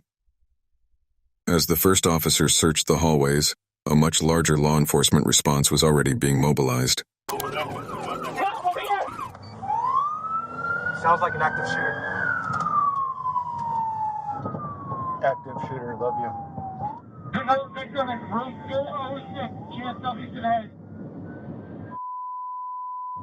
Officers from both the University Police Department and the Las Vegas Metropolitan Police Department raced toward the campus, aware that every second could mean the difference between life and death. As the first patrol car arrived at Beam Hall, terrified students continued pouring out of the building while more officers converged on the scene. Nobody's transmitting.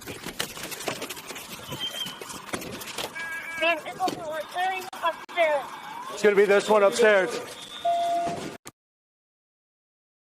Set upstairs.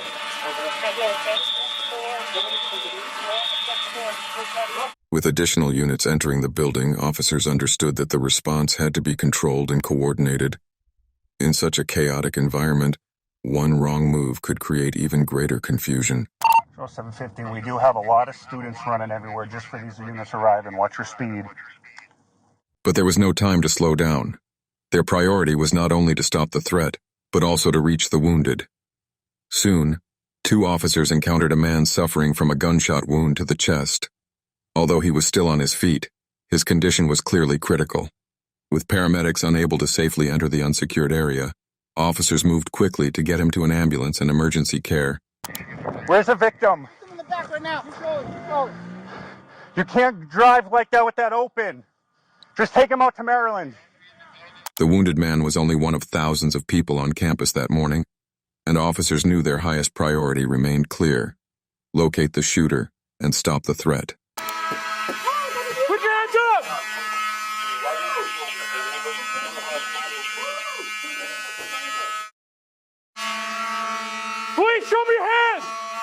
Clear. Show me it. You guys see the shooter? No? All right. Door. I'm with you. Go. Police, everybody in here! Show yourself! Good. Clear. The situation was fast-moving and unpredictable. Arriving officers had limited information, leaving them uncertain about where to go, what to expect, or how to immediately identify the gunman. We're not standing by. Where is the shooter? I don't know yet. They're Okay. on the second floor. Where was the person shot? I don't know that yet either. I just got here. Let's go.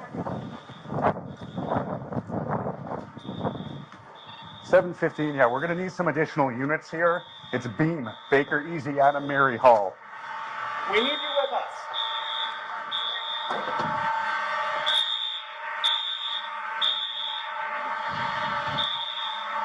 I'm to your right.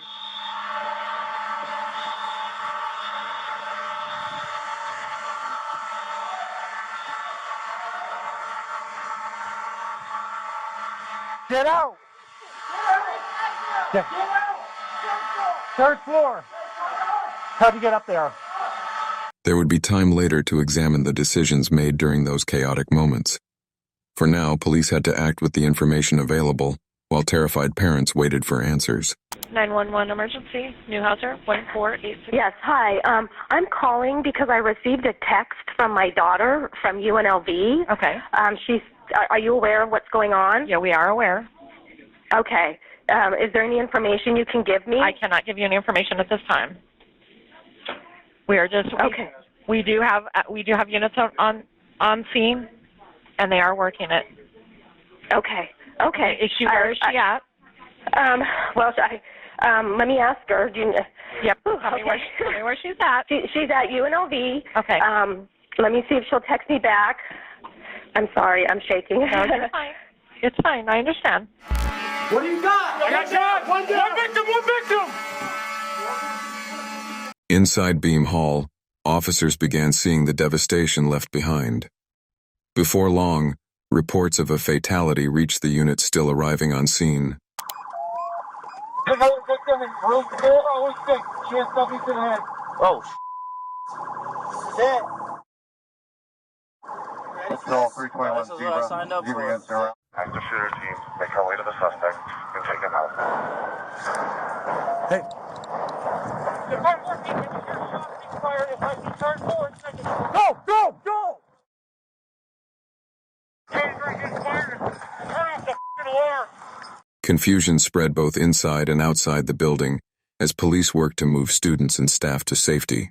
I didn't see any shooter. You don't know how many shooters. That's crossfire, so just come all the way on. Hey, we can't leave them in here.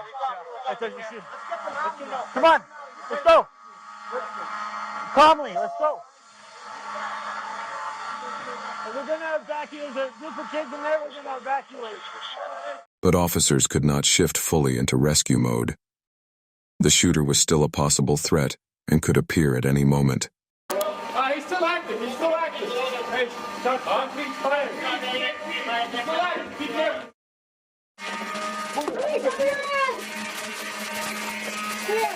Metro Police! Hold on, we got a barricade here. Police!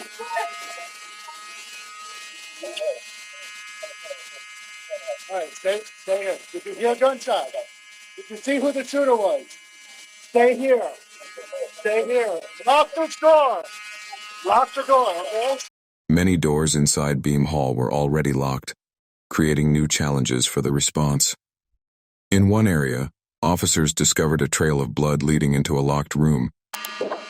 What is that? That's a bit. This is right going into the door. Hey, careful! You're gonna be right there. Someone kick this door. That way. I need a boot. Here. Wait out. Metro Police! Metro Police, get in there! Kick it! Even with several officers forcing their way in, the door refused to give. One officer moved to find additional help, a moment that showed just how tense and uncertain the opening minutes of the attack had become. Hey, going, watch where you go. Hey, give me a minute. Come here. I need breaching tools. Stop. Hold on a second. What do you want me to do? I'm getting breaching tools. We need you with keys here, or give me your I don't keys. have keys. Who has keys? The 3-star over there, right over there. She's got keys. With so much of the scene beyond their control, another officer focused on reducing the chaos around them, trying to silence the disturbing sounds echoing through the building.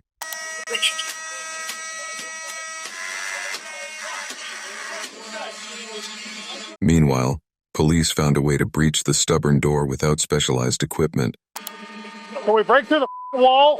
Yeah. Hey, see if you can kick the wall next to the doorknob. Go 6 inches off the edge of the door and kick through the wall. Yeah, there you go. I don't have. Clear it. Clear it. Watch out, watch out, watch out. That side. Don't talk about that. Drive wall on that side. Right and down, be all in front of my 7 days to be on the sunset. Left is clear, left is clear. It looks clear. It's clear. There's a captain I didn't with 90% clear. We have breaching tools in the supply room. Get them down here. But when they finally entered, the room was empty, adding yet another unknown to an already unstable crisis.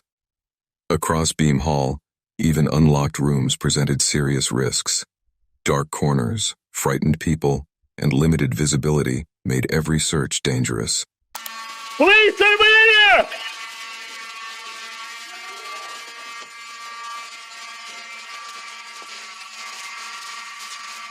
Police, anybody in here? Things are locked. Open door here, open door here. As multiple agencies worked inside the same building, including the FBI, Las Vegas Metropolitan Police, and University Police, coordination became critical. With so many armed officers moving through tight spaces, even a small mistake could have deadly consequences. How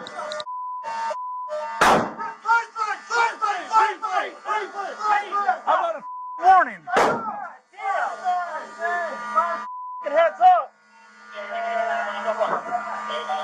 The FBI is using shock lock against the door. That's the 434. Get floor. Heads up. Hey! She ain't gonna make through there. Walk the platform. Walk the platform. I got you.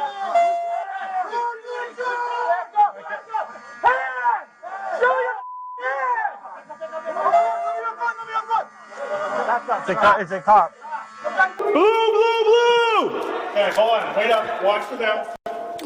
Look face them so they see you're a cop, please. Like, oh, seriously.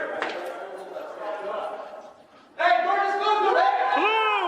blue, blue! The challenges of a multi-agency response were only one part of the confusion unfolding that December day. Adam 4, 223, and 735. Fire reports a shot fired at Student Union. They're moving up to the second floor. Student Union now. Copy. Charlie 712, go to Student Union. Last report, second floor. Police also moved into the Student Union, the building next to Beam Hall, after receiving additional reports that demanded immediate attention. It was a new and uncertain environment, forcing officers to remain alert as they investigated each claim. I got right. Look. Let me see your hands. Hands. On in your hands. Come on. Keep your hands in there, bud. We have a description? No. Did you see him? What did he look like? Go. Hey, you guys get out. Go that way. There's people in their hands. Movement. Let me see your hands. Let me see your hands. There's movement. Hands. There's a police department. Come on with your hands up. Police department. Come on with your hands up. Come on now. Okay, that's okay. We got to get you out, okay? We're going to get you out. Let's go. But officers on campus could not focus only on evacuating the innocent. The person responsible for the violence still had to be found and stopped. Complicating the response, information about the shooter's location and description continued to change. They maybe like 7 inches taller than me.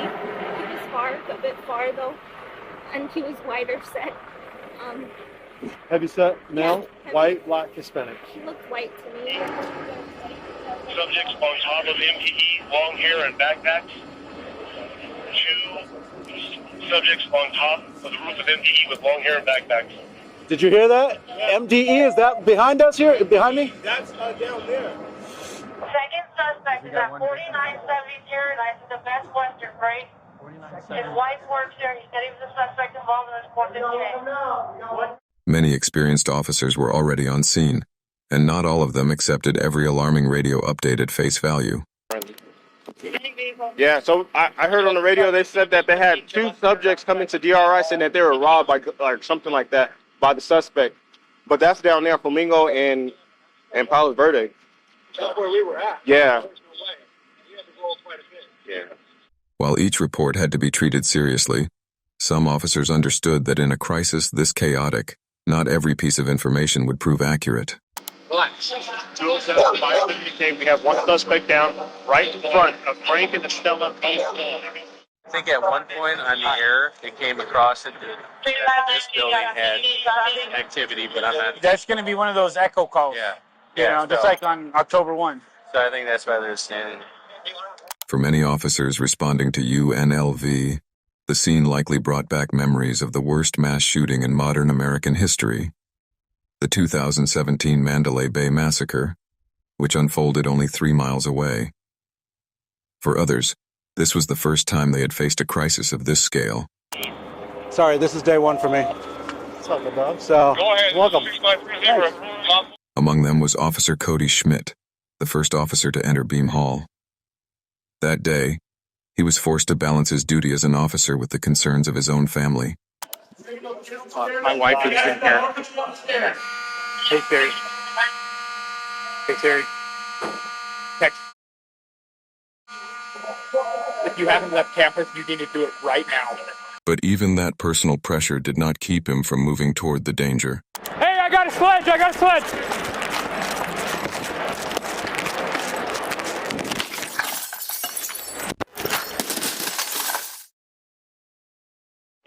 I was the first one in there when the shots were going out. Good? Okay. I just need to find out what my wife was. I was eating lunch with her. I'm cut. Schmidt was not the only officer injured during the response. Hey, I'm getting it. You good? Don't shoot me. You're good.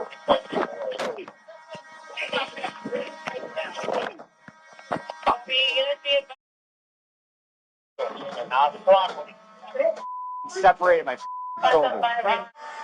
Let me go with this officer right here. He's going to take you outside. I have a broken sternum. Okay. I have a broken sternum. Oh, slow down. I'm so sorry. As officers regrouped, they were already aware that there were victims inside and that some could not be saved. How many was it? Did we see 4? 4 people down, yeah. But two of them were definitely fatal. They're just snow. Even after the building alarm was finally silenced, the operation was far from over.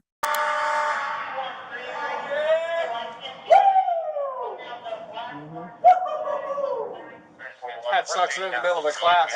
Like on a PowerPoint, you have like the notes on it. There's a lot. Cowards. Cowards. I should be a kid and be like, oh, he got mental issues. It's not. It looks like it's a professor. Officers still had to locate the suspect and confirm the threat was stopped. But this time, the person at the end of the gun was not a student. Anthony Toledo's our suspect.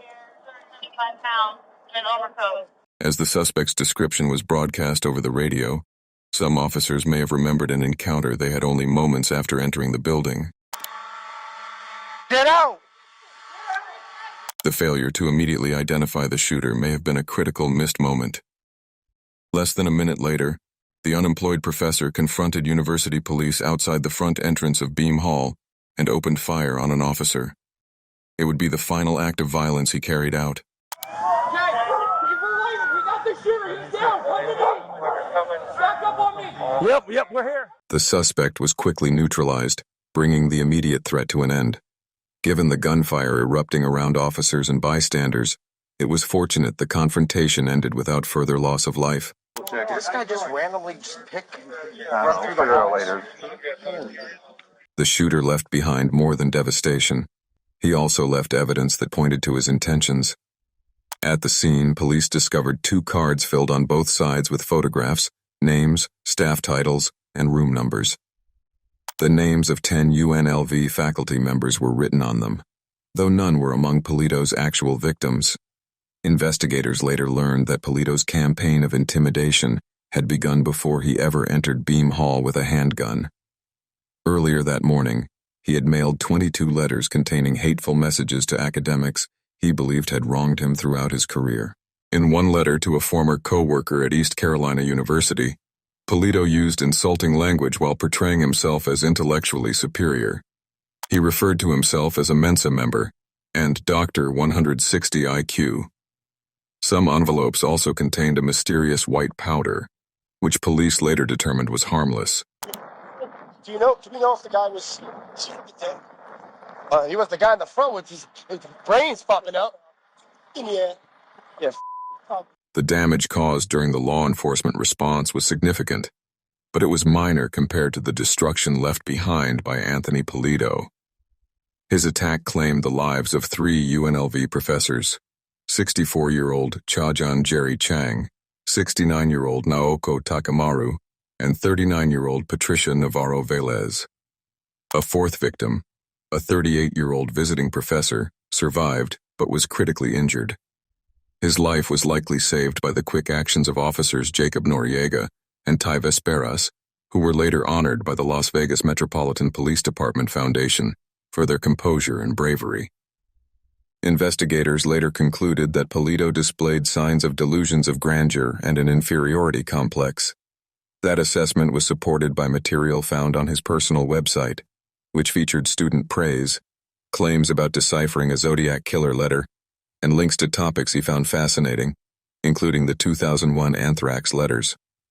Authorities determined that Polito acted alone. Many of the early reports about multiple suspects were later found to be inaccurate or unrelated. In the days before the shooting, he was reportedly facing serious financial pressure. Investigators found a document resembling a last will and testament at his Henderson home, along with an eviction notice taped to his front door. Polito had also recently lost his adjunct teaching role at Roseman University of Health Sciences and had been repeatedly rejected by higher education institutions across Nevada, including 4 times by UNLV. As devastating as the attack was on December 6th, investigators believe Polito may have intended to cause even greater harm.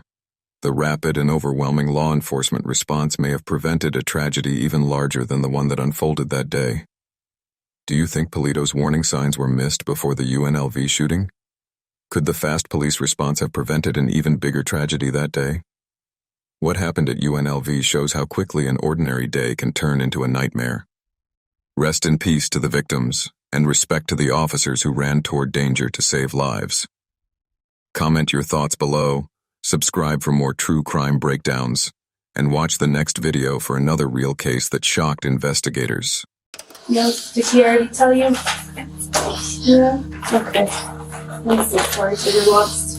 17-year-old Elizabeth Baldonado's life changed in an instant when her boyfriend was found shot dead in a back alley. She's not. Yeah. She wants to hurt the person that did it. She's pregnant. Pregnant and overwhelmed with grief, she leaned on her mother, Ortiz Chavez, for comfort, unaware that a devastating secret was being kept from her. Your mom's car is on video leaving the homicide. You seriously think that they did it? Yes. My mom loved that child. As investigators followed the evidence, suspicion began to shift toward Elizabeth's own family. Struggling to accept the possibility, she stood by them, denying the accusations. Meanwhile, her mother's quiet actions hinted at something far darker, suggesting a desperate attempt to protect herself, no matter the cost. All right, then. Do you want to talk? On a quiet Friday morning in downtown Albuquerque, a 16-year-old boy walks alone through a back alley on his way to work. Unaware that danger is already waiting, hidden inside a parked car, a shooter lies in wait, Without warning, a single gunshot echoes through the alley, striking the teenager in the head and ending his life instantly. Within seconds, the suspect vanishes. Moments later, 911 calls begin pouring in, reporting the sound of gunfire. Patrol units respond quickly, turning into the alley to find a devastating scene. The teenage victim lies motionless on the pavement, blood pooling beneath his head, a fatal wound visible near his temple. There are no signs of life, only silence and unanswered questions. With no weapon recovered and no immediate identification, officers secure the scene and begin searching for answers. As backup arrives and the area is canvassed, 2 witnesses step forward, both claiming they saw something unusual just moments after the shot was fired. Did you hear anything? I didn't hear anything, but I saw people running. One of them is a light-skinned male. He turns around, runs back to the alley, and takes off down the street. I just saw strange cars that aren't usually here. I've just been circling and I noticed some weird activity and I just had this gut-wrenching feeling that someone was about to get shot because there were just weird people back here. And I saw this kid, this guy right here who shot, he was over here talking to some girl. And last minute I saw him there, I turned the corner and I heard a gunshot when I was on this side of the road, so then I came back over here and the car was down. You heard one shot? Just one. Witnesses report hearing a single gunshot, followed by a group of teenagers scattering in every direction. One of them is seen jumping into a car with a girl before speeding away. The details are limited, but they give investigators a critical starting point. Detectives arrive soon after and begin a formal homicide investigation. As they examine the victim, officers notice a small but telling detail. He is still wearing a restaurant apron, suggesting he had just left work nearby. That clue leads them across the street to Lindy's Diner, the only restaurant in the immediate area. Inside, staff quickly recognize the victim as Josue J. Ruiz, a 16-year-old dishwasher who had only recently started the job. They inform officers that Jay's grandfather is a regular customer, allowing police to contact him and ask him to come to the scene. When his grandfather arrives, detectives deliver the devastating news. Though visibly shaken, he provides insight into Jay's recent life, mentioning that his grandson may have been involved in something concerning, something that could be connected to what happened. His words begin to point investigators toward a darker path behind the seemingly senseless killing. So I don't know if anybody's told you this, and I was trying to see if you were obviously Josue. Is that how you say it? Yeah. Josue's passed on. So that's what we're here for. Is we're here to try to figure out what happened and try to do the best we can by Josue. Alrighty. He's your grandson, is that correct? Okay. He was involved with something, but I could never get the truth from him. I could never get the truth. There's one friend that he was involved with that, I really didn't approve of. I was just getting ready to move him out, take him somewhere else so he can have a job or whatever. Right. Oh my God. Although the news clearly devastates him, Jay's grandfather holds himself together with quiet strength. He tells detectives that his grandson had recently been involved in something troubling, something that may have led to his death. As the conversation continues, he reveals one more heartbreaking detail. Jay was not just a teenager with secrets, he was about to become a father. He has his girlfriend over there in my apartment. And, his girlfriend's at your apartment right now? Yeah, he called me this morning and told me, hey, you're going to be a great grandpa, is what he told me. So. No kidding. Who's his girlfriend? Elizabeth, I think it's Maldonado. She's at your apartment right now, yeah. That revelation deepens the tragedy. Jay's 17-year-old girlfriend, Elizabeth Baldonado, is pregnant with his child and still unaware of what has happened. Investigators plan to speak with her, but for now, they allow Jay's grandfather to leave and break the news himself, assuring him that detectives will follow up soon. If anyone can shed light on what Jay had been involved in, it may be her. Roughly an hour later, the case is formally assigned to lead investigator Anna Bruciaga. After reviewing initial reports and witness statements, she begins canvassing the area for surveillance footage. It isn't long before officers locate a camera mounted outside a nearby school, positioned directly toward the alley. As the footage is reviewed, investigators finally catch their first glimpse of the individuals responsible. So these are all the cameras that are running at two systems, the digital and the analog. The analog sucks, so just a fair warning. Perfect. This faces the alleyway. Once the shot happens, the people loading the vehicle will react. So it's the individual walks the vehicle somewhere right here. Yeah, so he just walked to the passenger side. And they react.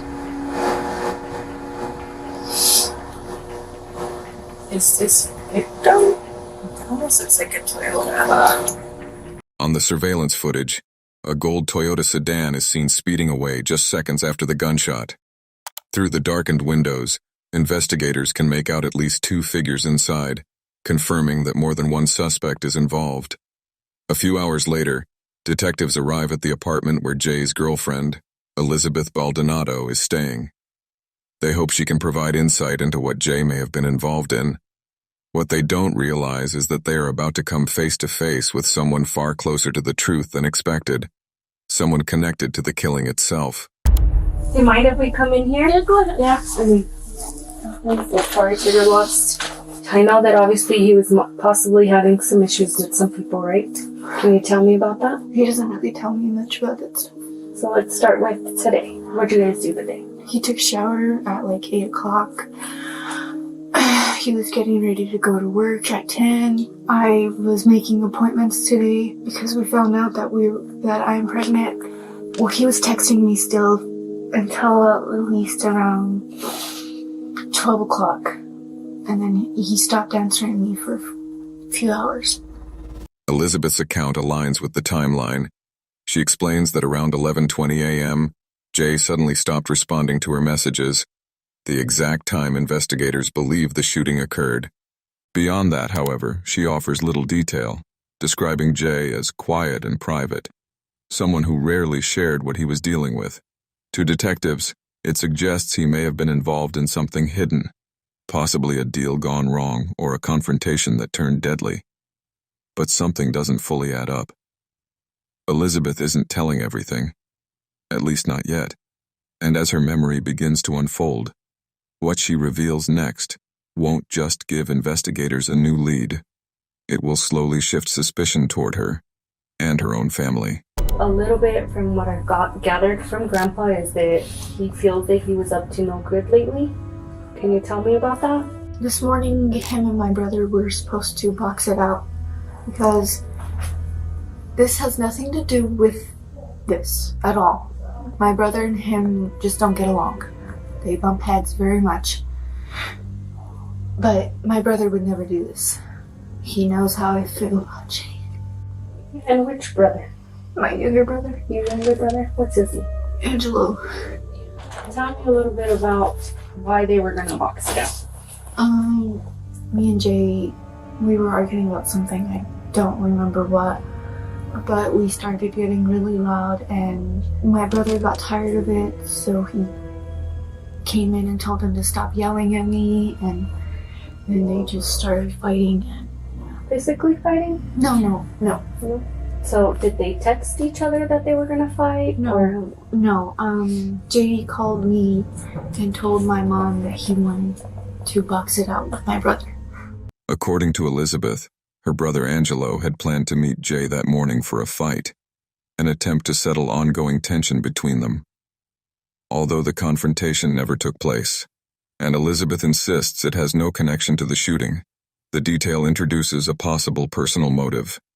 Detectives now have reason to follow up and examine Angelo's potential involvement before ruling him out.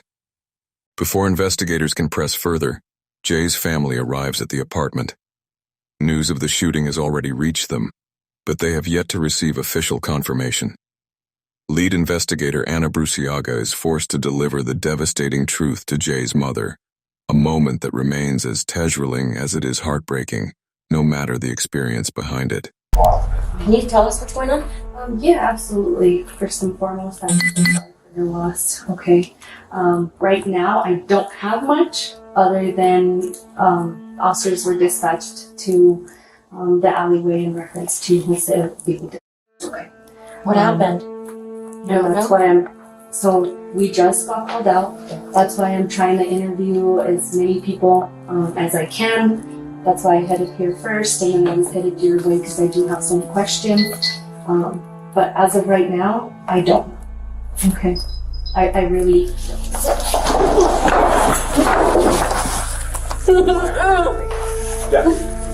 Thank you.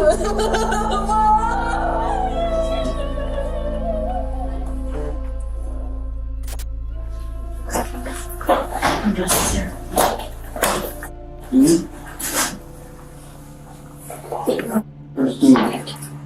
Afterward, Bruciaga attempts to gather information from the family, but no one can offer a clear explanation.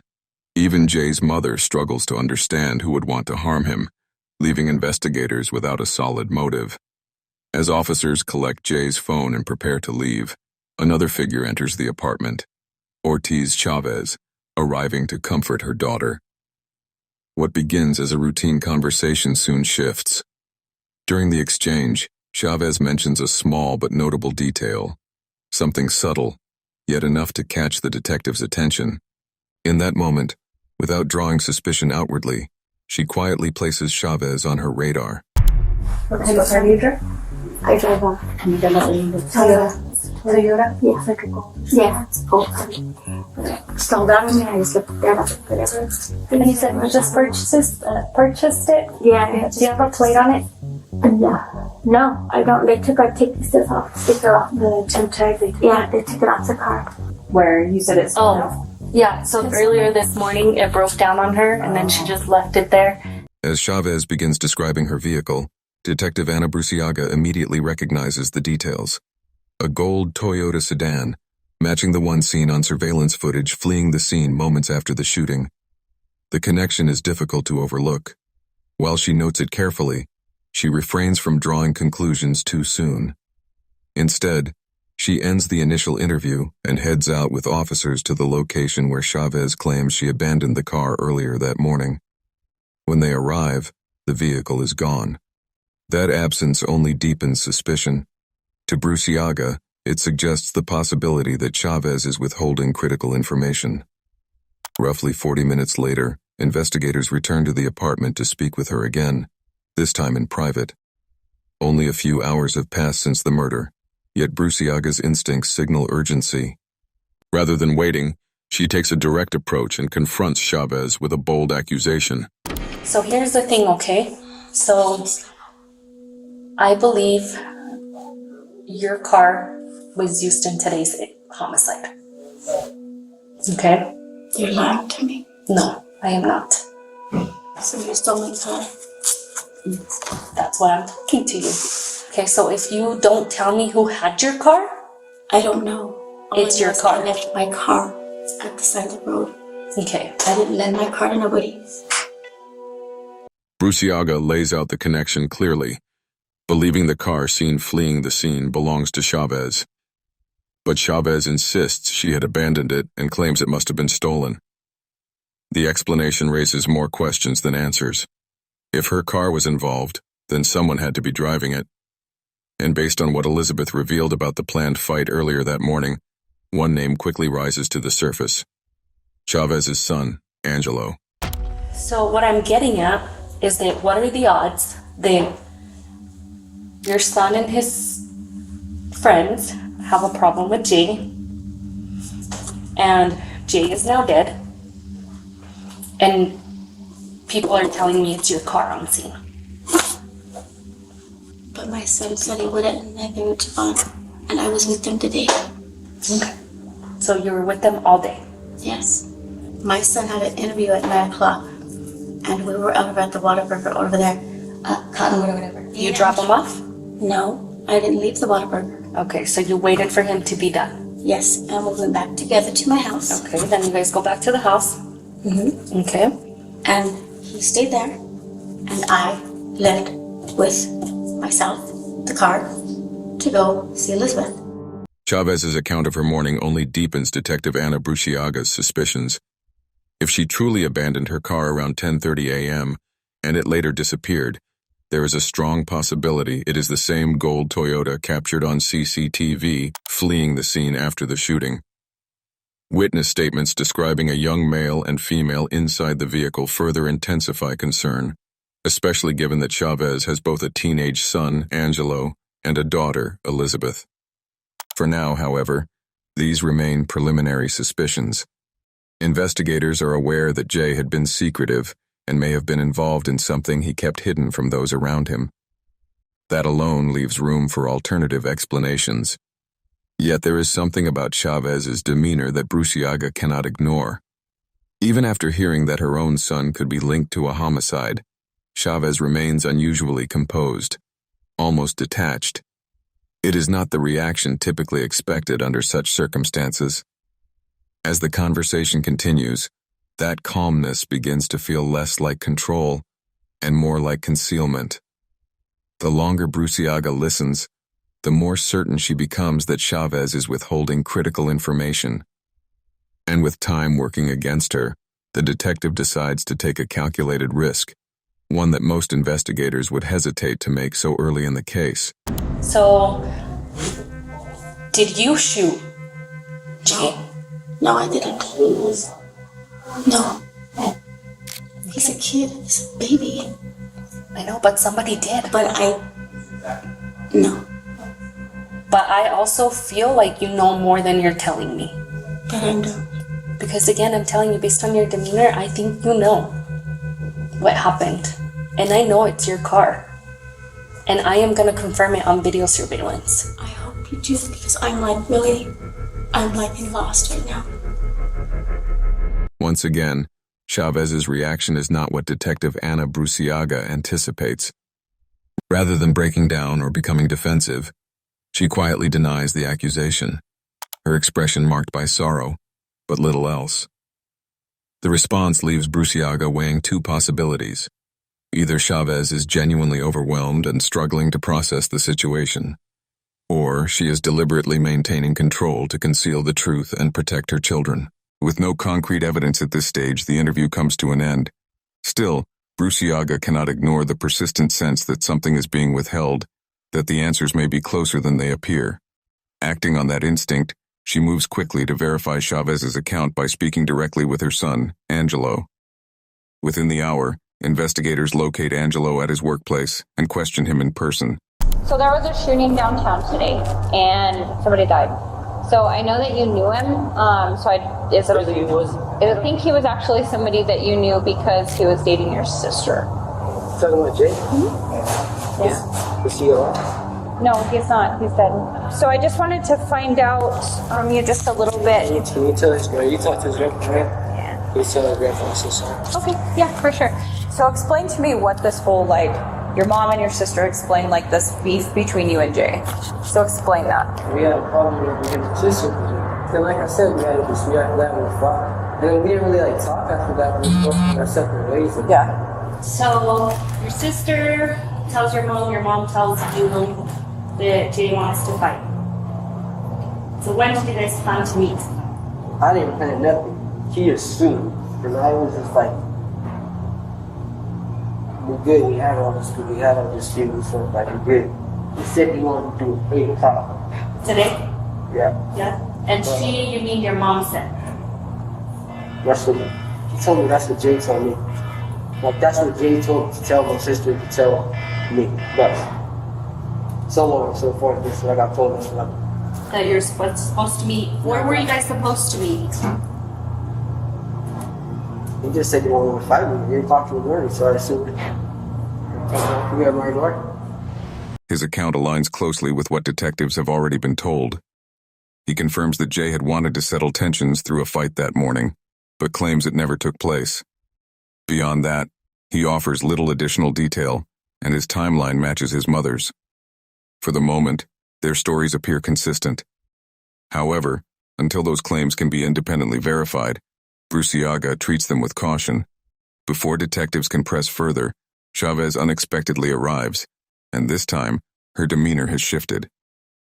The calm composure seen earlier is gone, replaced by a far more guarded and uncooperative stance, signaling that the situation is beginning to change. He's not even a rape, and you're not even talking to him. He's telling me. But he's not in trouble, so he doesn't have to be 18 for us to talk to him. I understand. I mean, it's up to him. If he doesn't want you here, He doesn't have to have either. Huh? Yeah, my sister and the bars here. I had to have him go pick up. Talk to my sister. So there is one thing that we are going to need, just like we talked with your sister, we didn't get your phone. So we're going to secure it, we're going to do a word. I need it. I don't have a phone. But your daughter's an investigation, like I explained to you earlier, Elizabeth. I'm taking your phone. You're not getting it back until I'm done with it. But as soon as I'm done with it, I will give it back to you. Do you want me to take you to go find where your car was left? Because we've been all over there and we can't find it anywhere. Well, I'm gonna go shortly, but I want to make sure that my kids get my family get home. And right now, my biggest concern is I just want to go home. What's your biggest concern? I don't go home. No, you absolutely go home. Despite investigators' efforts to keep the conversation going, Chavez insists on taking Angelo home. Regardless of her intentions, the sudden shift raises concern, appearing less like protection and more like an attempt to limit further questioning. With the interview cut short, officers seize the family's phones, hoping digital evidence will reveal what words have not. Back at the station, detectives spend the following weeks analyzing statements, surveillance, and phone records. What they uncover begins to reshape the case entirely. Text messages reveal that Chavez was directly involved in arranging the planned confrontation between Angelo and Jay. In one exchange, Elizabeth tells Jay that her mother confirmed the time. In another, she expresses concern about a possible weapon being brought to the meeting. Investigators also discover signs that Jay and Elizabeth's relationship had been deteriorating, with both discussing the possibility of separating. More critically, inconsistencies begin to surface. Elizabeth had stated that Jay left late that morning, yet his phone activity shows him waiting hours earlier, messaging others when Angelo failed to appear. The timeline no longer aligns. As detectives dig deeper, another name emerges: Elizabeth's older brother Gilbert. Messages linked to him reveal hostility toward Jay, including statements suggesting retaliation. By this point, Detective Anna Bruciaga begins to suspect that the situation may involve more than just a single individual. The focus shifts from what happened to who was involved and why. In the days following the murder, the investigation stalls. With both Angelo and Elizabeth still minors, Chavez refuses to allow them to speak with police, effectively blocking further progress. But 20 days later, the situation changes. Elizabeth turns 18, and that control disappears. Bruciaga acts immediately, bringing Elizabeth in to review newly uncovered evidence, carefully withholding how strongly it points toward her own family. The objective is clear: uncover who was directly involved, or secure a confession. This time, detectives take a more direct approach. But unlike her mother, Elizabeth's reaction will not follow the same pattern, and that difference is about to change everything. Now that some time has passed and you've had time to think about it, Elizabeth, I want to hear what happened. Because I think you know more than you told me that day. I don't know anything. I really don't. Why would you guys assume that? Why would I know anything new about that? Because I have your phones, and I've looked through your phones, and so I do believe you know more. What would I know more about? About who killed him? About who did it? No, I don't know. I really don't know who did it. If I knew who did it, I would have told you already. So I know that you and him were having some problems, and he broke up with you and you wanted to get back with him, and he told you no. I will talk to you when it comes to the baby, but that is it. And he wanted nothing to do with you. So you're saying that I had someone do something to him? Are you It's a question. serious? Okay, here's the thing, okay? I you have to loved realize I'm him more than investigating. anything in the world. I would never do anything like that. I would never have anyone do anything like that because I loved him more than my whole life. And actually, I do know that because you guys texted, I love you so much. Tons. So I do know that, okay? But you have to understand, Elizabeth, I'm investigating his homicide. Somebody killed him, okay? Have you ever watched homicide shows? Yeah. Yeah? Okay, so you have to know that if I see anything like that on the phone, you have to know that I have to ask you these questions. Because at this point, I have gone through your phone, I have gone through your brother's phone, I have gone through Josue's phone, I have gone through other things, and I have to ask these questions because I have a feeling you know more than you're telling me. I don't! I really don't! I don't know anything more than I'm telling you. As the interview begins, there is no attempt at easing into the conversation. Detective Anna Brushaga moves straight to the point, telling Elizabeth that she is not being fully honest. The direct approach immediately strikes a nerve. Elizabeth becomes defensive, her composure beginning to crack under the pressure. Still, Brushaga holds her ground, preparing to present the evidence gathered against her family in an effort to force the truth into the open. Okay. So you brought up that your brother Gilbert had mentioned and said that he was going to send someone up there to take care of But he didn't, because my brother knows that if he were to do anything, I would never speak to him again or at all. I would have him part of my life at all. So Gilbert didn't do it. Why would my brother do it? My brother literally knows how I feel about him. So I'm pretty sure you've been in the household and have heard conversations. Correct? Heard what? Anything. Anything that talked about. They do not talk about anything. Okay, so where is your mom's car? I don't know. You're seriously assuming that one of my family members did it? Because the car is missing. She literally filed a report that her car was missing that night. Okay, so you say you love Josue, right?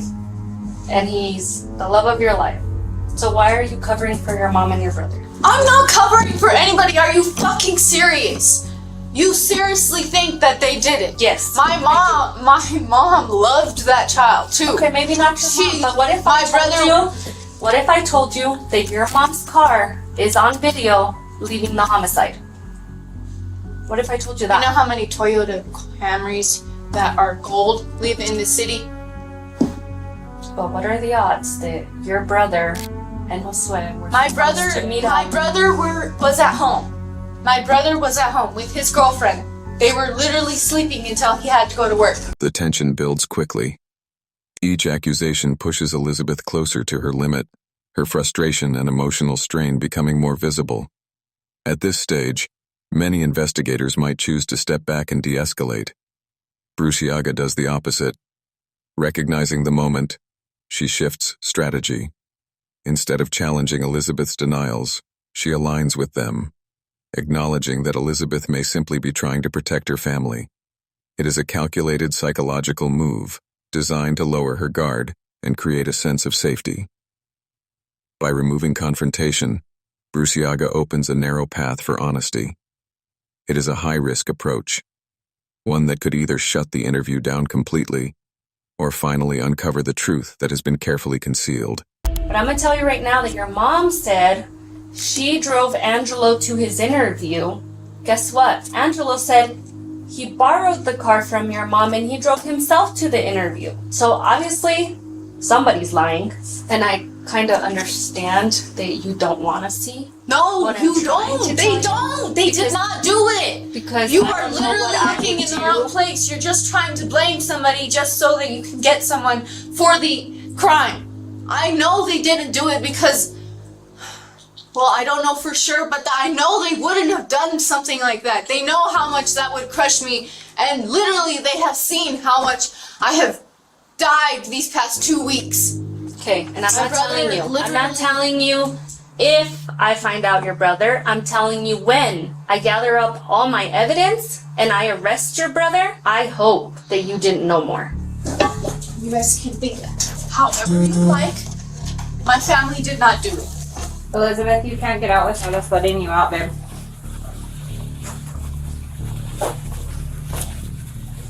Elizabeth, I think you're ready to tell me more than you're telling me, okay?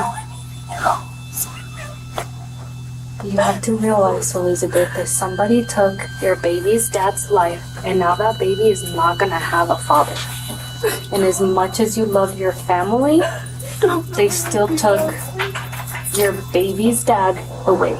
Now that baby's not gonna have a dad. I don't think I know that. That's literally all I think about every day, the worst. Can we finish talking in the conference room? Just because I can't hear, actually. Yeah, we can't be sitting in the hallway, Elizabeth. I'm sorry. This is our victim side, so. Elizabeth finally reaches her limit. The weight of the interrogation takes its toll, leaving her emotionally drained and in tears. Detectives attempt to use the moment to push for answers, but she remains firm, insisting her family is innocent despite the pressure. With no new information gained, the interview comes to an end. She is escorted out, and investigators are left back where they started. Yet Detective Anna Bruciaga cannot shake the feeling that something is being concealed. Over the following months, the case remains open, and as investigators continue digging, troubling details begin to surface. Chavez never completed the stolen vehicle report tied to the day of the murder, raising further suspicion. At the same time, phone records reveal explicit threats from Elizabeth's older brother, Gilbert.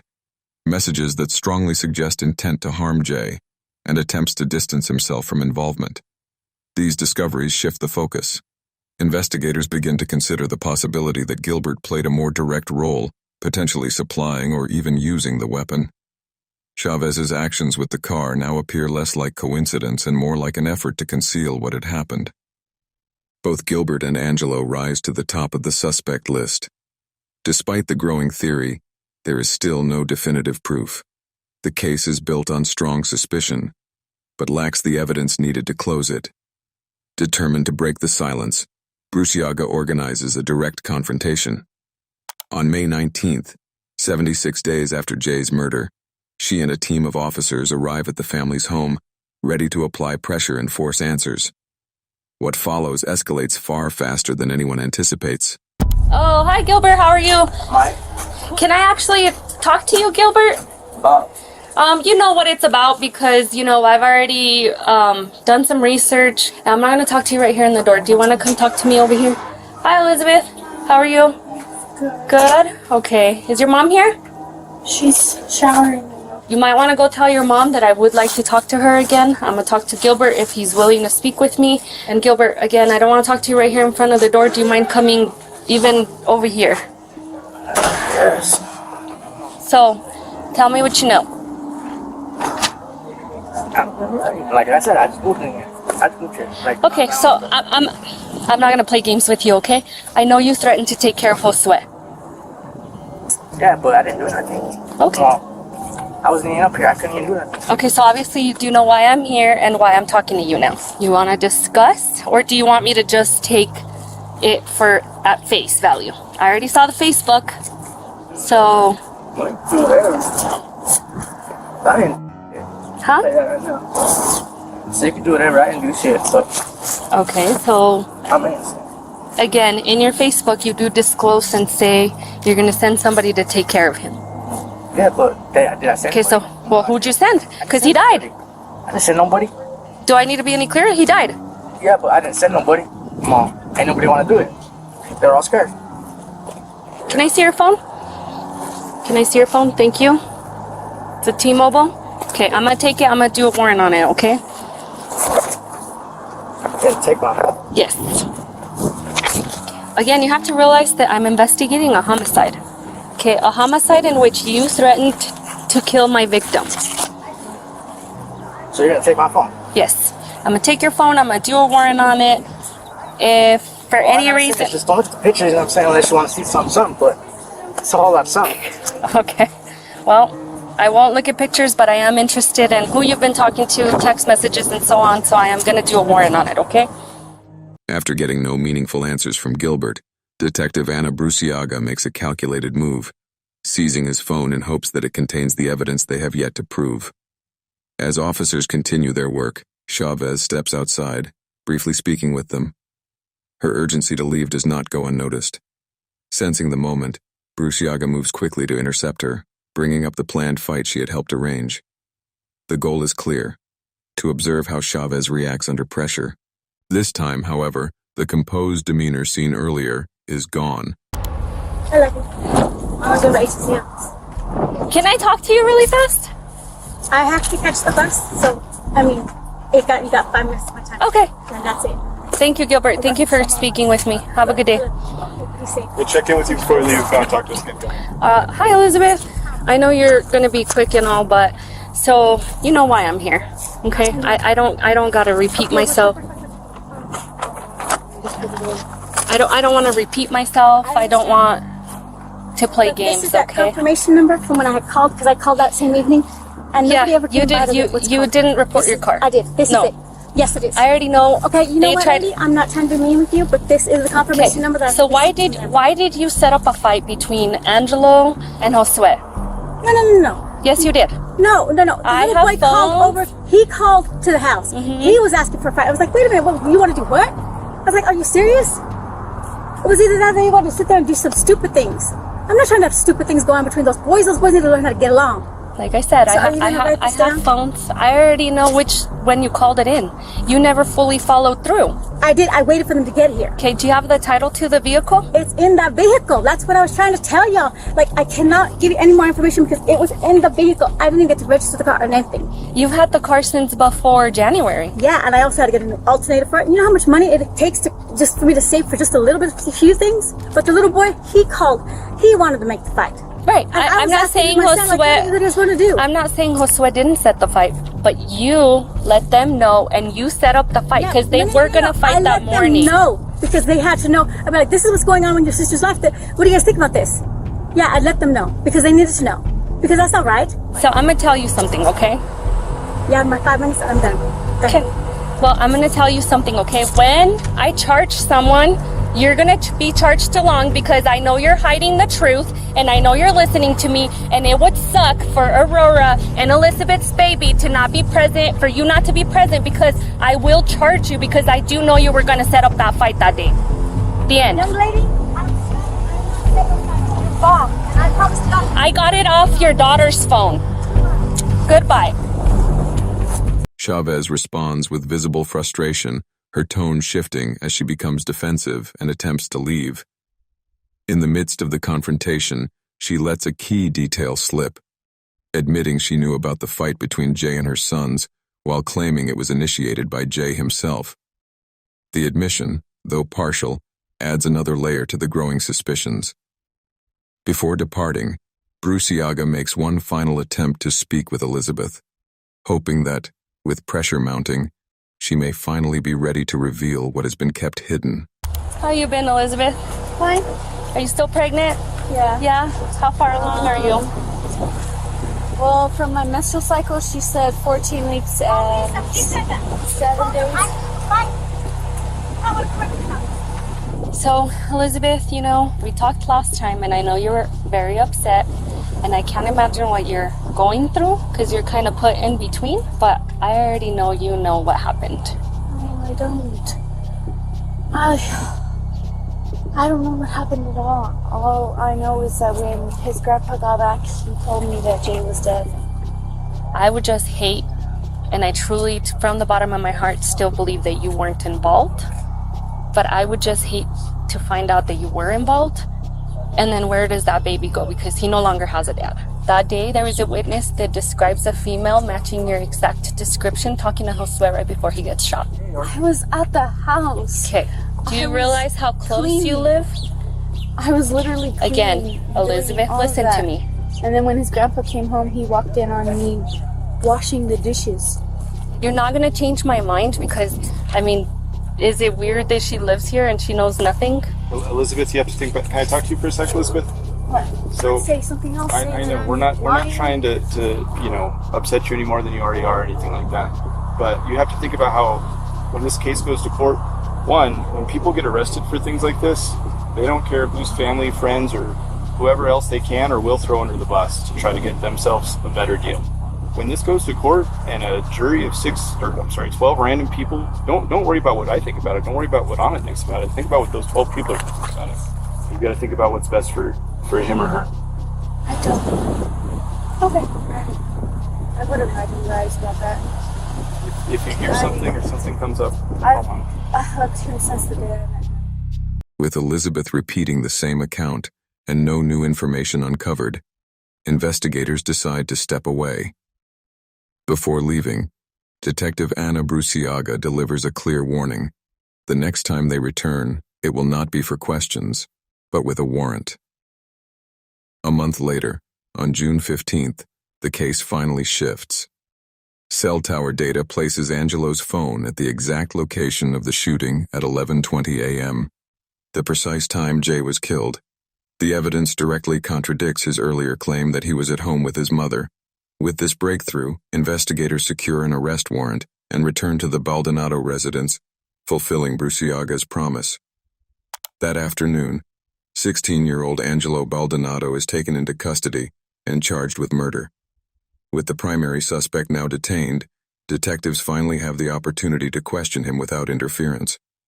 Bruciaga anticipates this could be the moment the case is resolved. But Angelo has no intention of making it easy. This time, he comes prepared with a plan of his own. Hey, Angelo. I'm still that chair, sorry. Is my mom gonna be here sometime? Is your mom gonna be here? Was she driving? Was she driving down here? Oh, she was talking to one of the people that was there at the house. Oh, at the house? Yes. I was at the office, sorry, I was no longer at the house. Okay. She should be coming. So she should be coming. Okay. And if not, like, hey guys, she should be coming. She should? Okay. So you do remember me, and I actually do know you remember me because you're like, can I talk to Anna? So, but again, I am Anna Bruciaga, deputy. This is my partner. So, Angelo, because you are a minor, I am gonna read you your rights, and we're That's why I want my mom here. That's me. Like, I know you had questions or something. If I wasn't like gonna talk to my mom about. So you want your mom here while I read you your rights as well? Yeah, I want her for the whole thing. For the whole thing? Okay, fair enough. She's asking so much. At this time, you are going to get booked for your warrant, okay? What exactly is the warrant? It's a homicide warrant. But why? I mean, do like that. Okay. Again, you know, because you said that you wanted to speak to me with your mom, I can't ask you questions. At this point, I am booking you for the homicide warrant, and that's all I can do. The response is not what Detective Anna Bruciaga had hoped for, but it is hardly unexpected. After months of being shielded by his mother, Angelo refuses to speak without legal representation or her presence. With no cooperation and no confession, investigators reach a standstill. He is booked into juvenile detention and held without bond as prosecutors begin preparing the case for trial. At this stage, Angelo stands as the only member of the family formally tied to the crime. To investigators, it appears they have secured the person responsible for Jay's murder. But beneath the surface, something remains unresolved. The evidence may point in one direction, yet the truth is far more complex, because Angelo is not the one who pulled the trigger. Instead, he appears to be absorbing the blame, while the actual killer remains free. A full year passes. In November 2022, Elizabeth Baldonado gives birth to Jay's son. Her life, at least outwardly, seems to move forward, marked by moments of normalcy shared through photos, friendships, and a new relationship. Meanwhile, Angelo remains in custody, awaiting trial, and the case begins to settle in the minds of many as resolved. Jay's family, though grieving, starts to find a sense of closure. Then, without warning, everything changes. A single phone call reaches investigators, one that threatens to unravel the entire case and expose a truth no one saw coming. In March 2023, a new lead emerges. A woman contacts investigators, claiming she has been communicating with Elizabeth's older brother, Gilbert, on Facebook, and that during those conversations, he admitted to knowing exactly who killed Jay. I've been kind of watching everything that goes on Facebook, and I was able to see that Gibby was pretty hateful towards his mom, and so I figured maybe I could get him to say something about it. So I messaged him, "Why is your brother locked up?" Because my mom and him went to go fight my sister's baby daddy because he beat her. And when they got there, my sister's baby daddy tried to pull out a gun, but he got hit before he could even get his gun. But they put the murder on my brother. I said, that's real up why they put it on your brother. He said supposedly witnesses were there and said it was him, and they say they also got video and that it looks like him in the video, but you can't see shit. All you see is a big ass group, and then everybody scatters. I said, what the f***, your mom didn't tell nobody it wasn't him? He said, nope. He said, the crazy part is my little brother ain't telling on my mom. I said, so your mom did it and let your brother go down? And he said, yeah. I said, have you tried to tell your brother to tell? He said, yeah, but he tells me no. But that's how we was raised. No matter what the situation is, don't tell. And if we do, we gotta face consequences. The information immediately shifts the direction of the case. Up until this point, detectives had suspected Chavez's involvement in organizing the confrontation, but the idea that she could be directly responsible for the shooting had not been fully considered. Now, investigators begin exploring a far more disturbing theory, that Chavez may have orchestrated the entire Gutna, luring Jay to the alley under the pretense of a fight, only to carry out the killing herself. Despite how significant the lead appears, Detective Anna Bruciaga remains cautious. Acting too quickly on a second-hand confession could compromise the case entirely. Without concrete evidence, any arrest would risk falling apart in court. Over the following months, investigators take a more strategic approach, quietly monitoring jail calls between Chavez and her son, Angelo. Most conversations reveal little, carefully worded, vague, and guarded. But one call stands out. When Angelo asks why Gilbert seems upset, Chavez responds with a striking remark, suggesting that her own actions are the reason her son is incarcerated. To Bruciaga, it sounds dangerously close to an admission. Seizing the moment, she visits Angelo at the detention center, hoping to finally break through. This time the dynamic has shifted. Angelo, facing the reality of his situation, appears ready to talk. And more importantly, ready to make a deal that could change everything. If everything would be happening what we're talking about right now, would I get at least the first degree dropped on? So we do the way to work around it. So if you're wanting to now give a statement, we can definitely schedule an appointment where it's me, you, and the attorney. And then I'm more than willing to talk to you then. After Angelo agrees to cooperate, detectives move quickly, arranging a formal interview with his attorney present. During questioning, Angelo corroborates his brother Gilbert's account, confirming that it was their mother, Chavez, who pulled the trigger and fled the scene.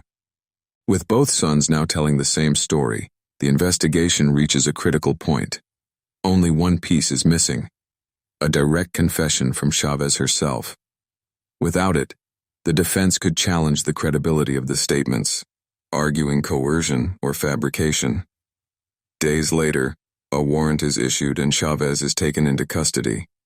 Detective Anna Bruciaga brings her into the interrogation room with a clear objective: to secure an admission. This time, however, the approach shifts.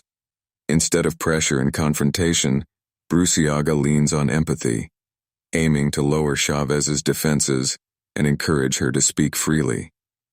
It is a calculated strategy. If it works, the case can finally be closed with certainty. If it fails, the opportunity may be lost before it truly begins.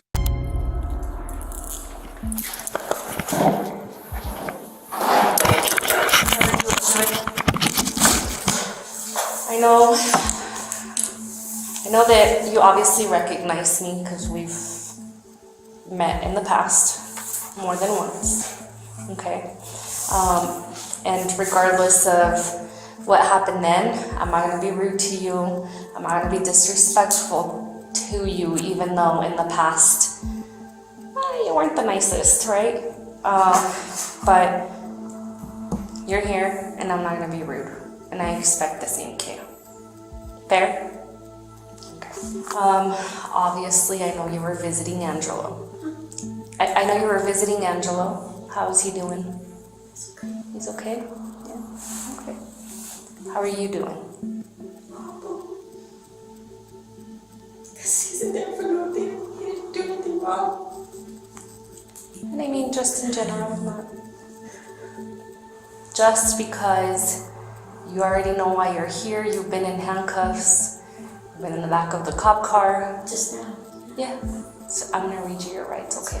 Do you understand? Okay, fair enough.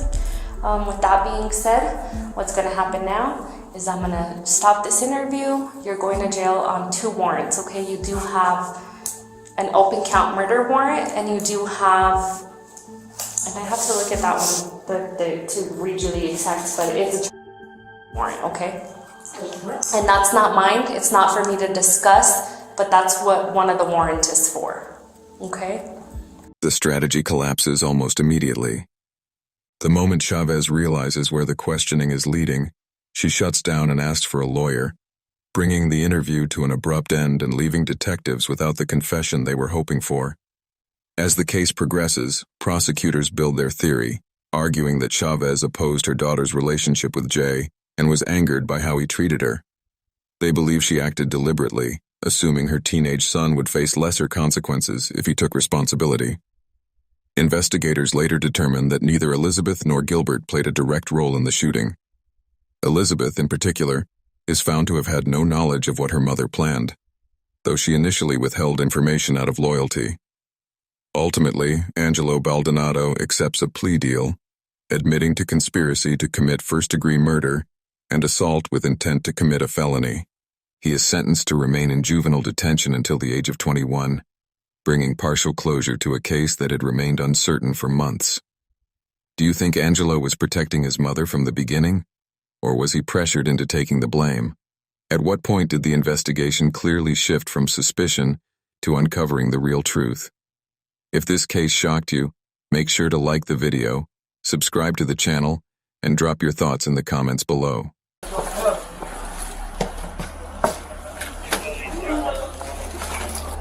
I don't know what's gonna shoot what's when this thing. Hector Ortiz stood at the center of a tragedy no one saw coming.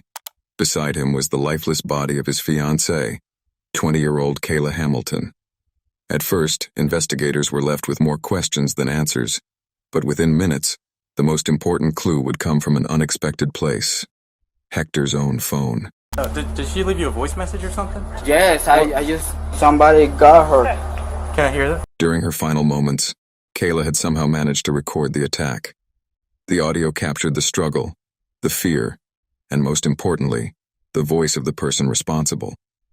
That recording would become the breakthrough investigators needed, leading them directly to her killer, someone far closer than anyone had imagined.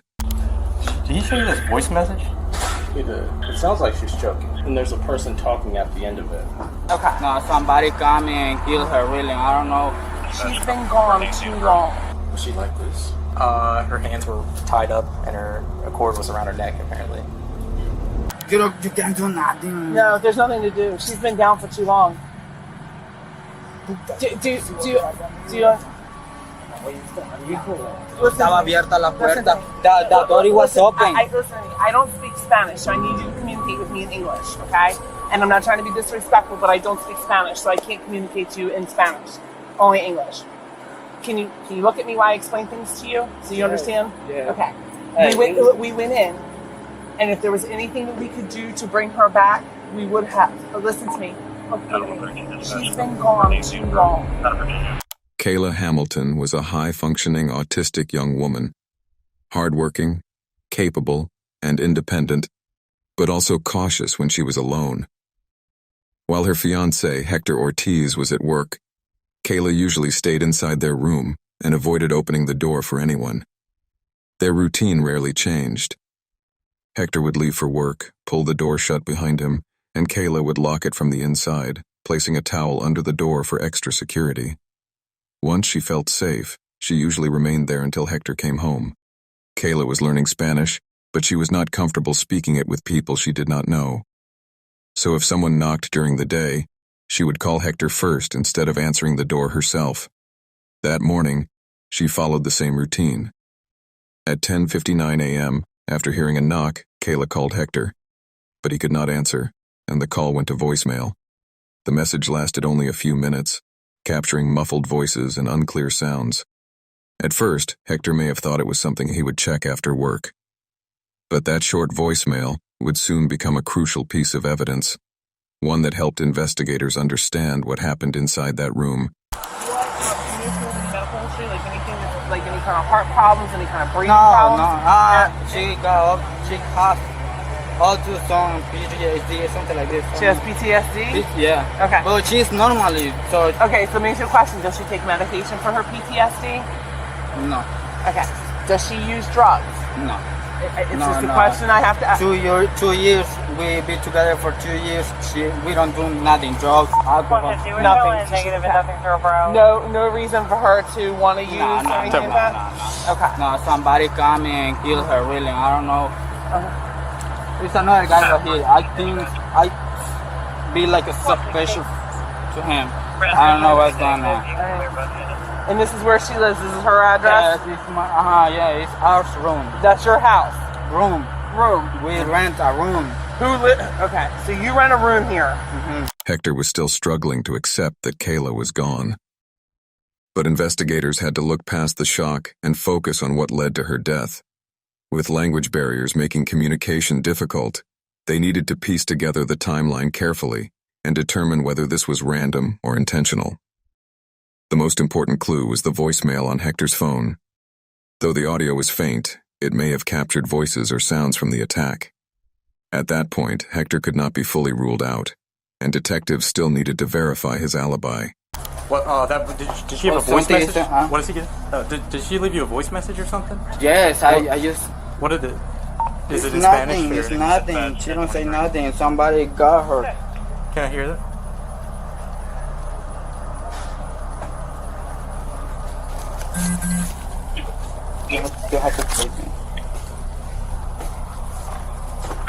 ¿Esa ropa que está ahí en la lavandería, en la lavanda de ella o qué?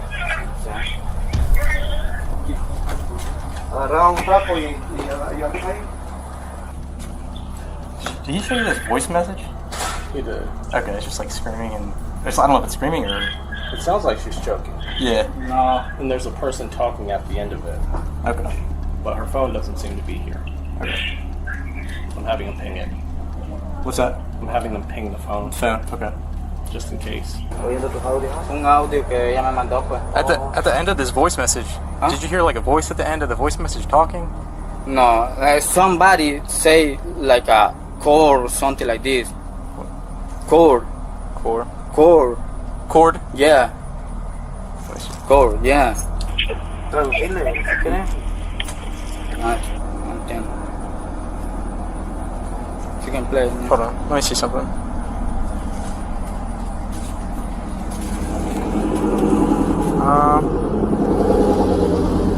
Do you have a Gmail? Yeah. Can you email this? Can you email this message to me? Go ahead. Hector tried to make the timeline clear, but until investigators confirmed where he had been, suspicion remained open. If the voicemail could be analyzed properly, it could point them toward the real killer. Somebody, I explain you. Somebody knocked the door. I know that, and she come and lock. So, see who it is. When he saw the guy or something like this, she called me. So she was having time to call me. You understand? So she called me, but I didn't answer. So I know somebody got to 11 something. I don't know. That was the 11:03 or something. Yeah, I got that. Yeah. Okay. But investigators still had one major question. Could someone else have been involved? During the search, officers discovered that the trailer's back door, the one leading through the laundry room, had been left unlocked. The residents claimed they had been told not to use that entrance, and none of them could explain why it would be open that day. Then another detail stood out. One housemate was still unaccounted for. A teenage boy who had only recently moved in and who barely anyone in the home seemed to know. Nobody knows this guy's name? Nah. Nobody knows the guy's name? No. I don't know. What does he look like? Huh? What does he look like? John, like me. John. Maybe Sandal. A little bit more, but it's skinny, little, how we call that little bit like mine. This little here might be coming late, or I don't know. When I come, he go. So when you came up When I come in the work, he go When he coming from the job. At first, there was a chance the young housemate simply did not understand the rules of the trailer. He was new to the home and new to the country, so it was possible he had left the back door unlocked without realizing the importance of it. But investigators also had to consider a darker possibility. Either way, they needed to find him. As more officers and detectives arrived, the investigation became more organized. Police began securing the scene, canvassing the neighborhood, and looking for anything that could show who entered or left the trailer. But the crime scene had already been disturbed. In a panic, Hector had untied Kayla's hands and removed the cord from around her neck, meaning any possible fingerprints on those items were likely damaged. Other evidence still had to be preserved carefully: Kayla's purse, her clothing, and her personal belongings. Detectives soon set up a mobile command post across the street and began working from there. Then a possible break came in. An officer found a nearby trailer with surveillance cameras that may have captured movement around the property. Around the same time, the landlord called police and told them the missing young housemate was at her home. She also mentioned that he had been acting strangely. Detectives were sent to speak with him immediately. Kayla's phone was also pinged, but the location was too broad to recover it. It appeared the phone had been thrown away, and it would never be found. With the young housemate now located, officers decided to bring him in for questioning. A patrol car was called, and the focus of the investigation began to shift. Possible suspect, right over there. Like right around the corner.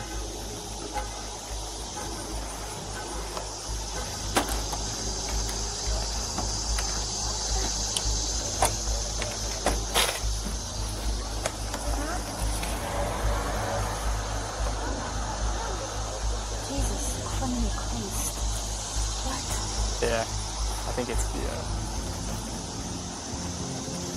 it might be the roommate or something that they found. I don't know.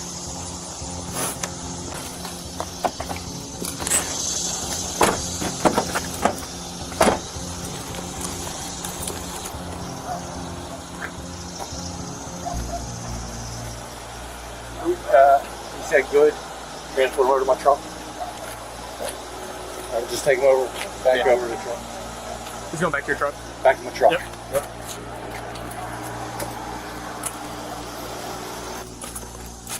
Got it in your pockets. Any weapons? Knife? No hablo inglés. Oh, I got you. Did you already search him? Yeah. Okay, he's good.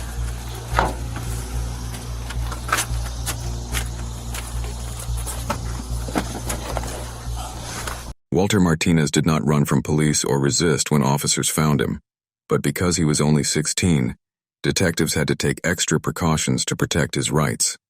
At that point, Walter had not been told he was a suspect, and officers had not fully explained what had happened inside the trailer.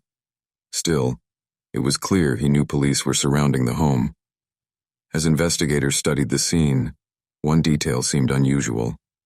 Kayla's phone was missing, but other phones, debit cards, gift cards, and loose change were still inside the room. If robbery had been the motive, those items should have been taken. Instead, only Kayla's wallet appeared to be emptied, and it had contained just $6. By evening, detectives were reviewing surveillance footage from a nearby trailer. The camera showed Walter coming and going from the home several times that day. Most importantly, he returned around 11 a.m., the same time Kayla made her final desperate call. About 30 minutes later, he was seen leaving again. During that window, no one else entered the trailer. The footage placed Walter at the scene when Kayla was attacked. Later, he was picked up by his older half-brother. The group ran errands and stopped at a Target store, where Walter bought a cheap pair of earrings for less than $6. He paid with 6 $1 bills, the same amount Kayla reportedly had in her wallet that morning. By then, Kayla's body still had not been discovered in the back bedroom. Crime scene specialists continued collecting evidence and DNA from the room, but those results would take time. For now, Detectives had surveillance, opportunity, and a troubling connection to the missing money. At the sheriff's office, Walter sat alone in an interview room. A detective and interpreter explained his Miranda rights, making clear that he could ask for a lawyer and that speaking with them was voluntary. Walter agreed to talk and signed the required forms. How long have you been in the United States? 3 to 4 months.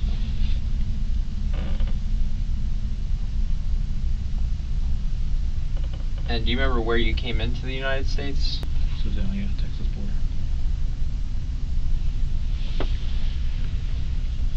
Did you have family up here in Maryland, or how did you get here to Aberdeen? Okay, so tienes familia aquí en Frederick? Sí. Okay. He has family here in Aberdeen and Frederick.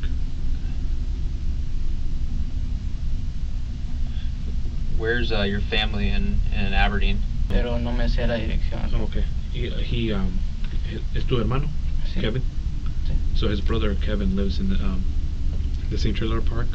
After confirming that his brother lived only a few streets away, Martinez told detectives he had been staying at the trailer for about a week. And what brought him to that house? How did he find that room? So his stepbrother knows the landlord, the lady that owns the property, and that's how he was. He lives there. That's why he lives there. Okay. Is there any reason he's not living with his brother? He says he doesn't feel comfortable living with his brother, and on top of that, the landlord said that he can't bring another person into the trailer that his brother's currently living in. Okay. He explained that he worked at a warehouse company that shipped products, though he did not know exactly what those products were. His job was simple: stacking boxes onto pallets. He said he had been working there for 3 or 4 months ever since arriving in Aberdeen, and usually worked 3 days a week from noon until 9 p.m. The detective then brought the conversation back to the trailer on Inca Street, where Kayla had been found. From this point, the Spanish portions of the interview have been removed for clarity, with the focus placed on the translator's version of Martinez's answers. Who all does he live with at 3 East Inca Street? Okay, yeah, so it's this, it's the couple, the married couple that was there, and their child, and then the other couple, the fiance and the woman. So that's going to be six people there, right? Okay. Yeah, so with the child, so it'll be 6. Have you ever gone into any of your roommates' bedrooms at any time? Or have they ever invited you into their rooms? No. Yeah, he said he's never been into the room without their permission, or he's never been invited. The only time that he's had contact with them, he'll knock on a door to take their clothes out of the dryer so he can wash his clothes, the washer and dryer so he can wash his clothes. So he's never physically been inside any other roommates' bedrooms? No, inside, never. Never. Solo nomás la puerta así llegado. Oh, just by the door, and that's it. The only name he knows is Agustin. The 2 females, the child, and the other male, he doesn't know their names. So you live with these people and they've never introduced themselves to you? You never talked to them in passing? Yeah, he says the only one that that he knows is the men. He talks to the men there, and he knows the other guy, the fiance, as Kike. That's like a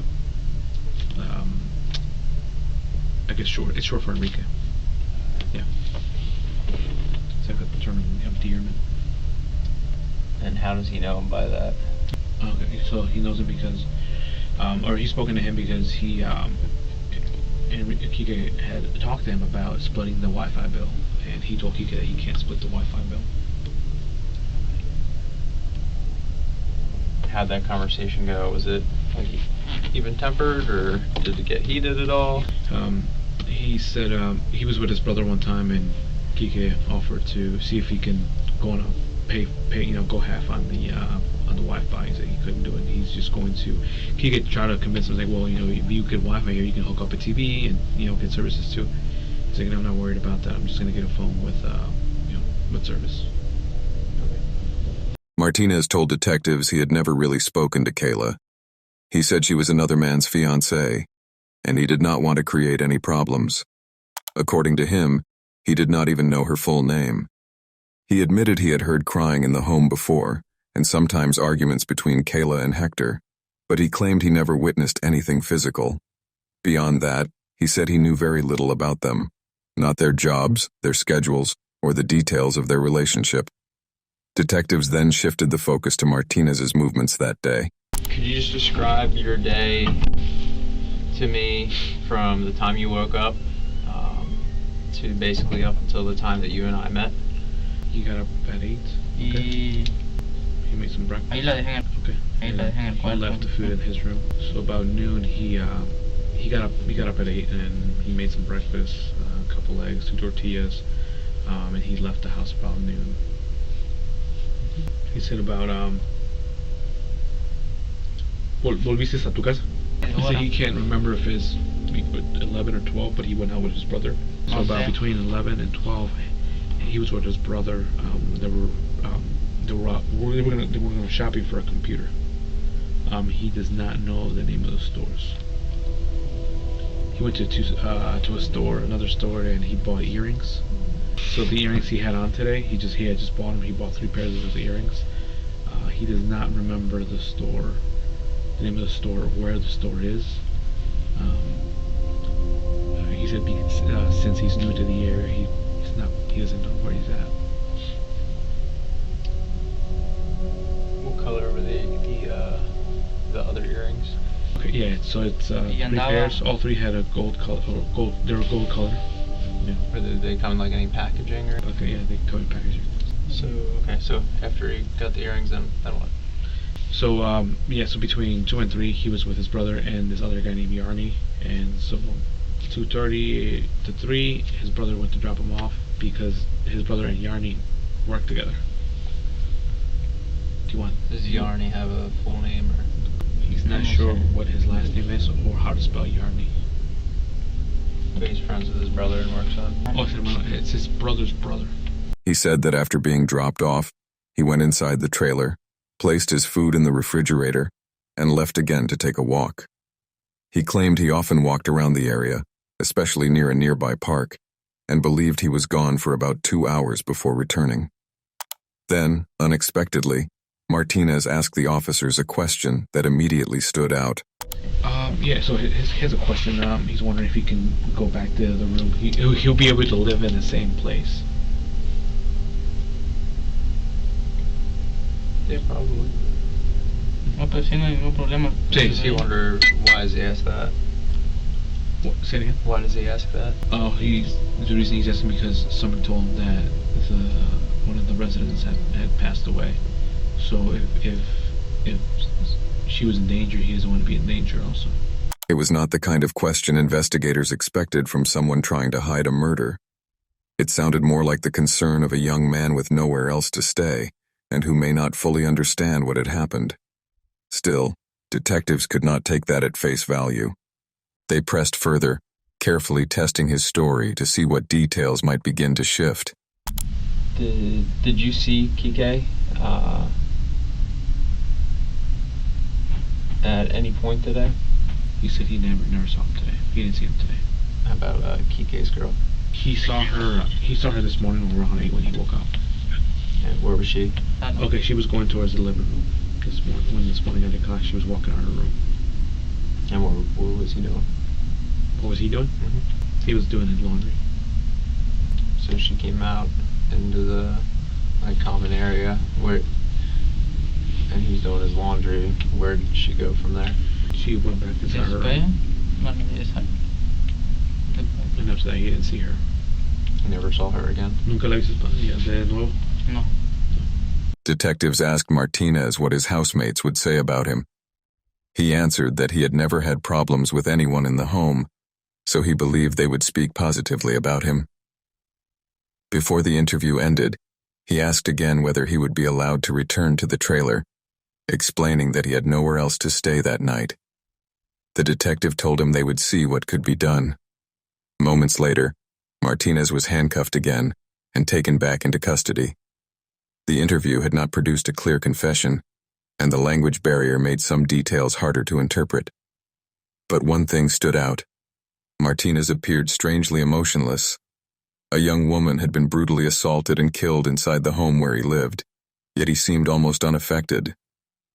Meanwhile, Evidence from the scene, surveillance footage, and a brief interview with Martinez's half-brother were beginning to point in one direction. Investigators were now looking closely at Martinez as the leading suspect. Soon after, information from the Department of Homeland Security revealed more about his background. Martinez had been picked up near the Mexican border, where he claimed asylum as an unaccompanied minor. After processing, he was allowed to travel to Maryland to live with sponsors while awaiting his immigration hearing. He claimed he had been brought from El Salvador through Mexico by truckers who still expected payment, and had threatened his family if he failed to repay them. Because Martinez was still a juvenile, Maryland law required that he be placed with Child Protective Services instead of being held in jail while the investigation continued. Police said they warned CPS that Martinez was connected to a possible murder case and should be kept away from other minors. At that time, he had not yet been charged because detectives were still waiting on DNA results. Those results took 6 months. When they finally came back, DNA matching Martinez was found on Kayla's body and in her underwear. By then, Martinez had already been placed in a group home with other children and enrolled in a nearby high school. Later, he was moved to a foster home and eventually removed from school due to behavioral issues. Martinez was arrested again, this time charged as an adult because of the severity of the crimes, murder and sexual assault. While awaiting trial, he sent a letter to a friend, apparently unaware that inmate mail is reviewed before being released. In that letter, he admitted to 4 murders, several other crimes, and claimed membership in MS-13. Faced with his own words and the evidence against him, Martinez pleaded guilty to Kayla Hamilton's murder on August 21, 2024. During sentencing, the voicemail Kayla had recorded in her final moments was played in court. His repeated words, "Lo siento," meaning "I'm sorry," brought no mercy from the court.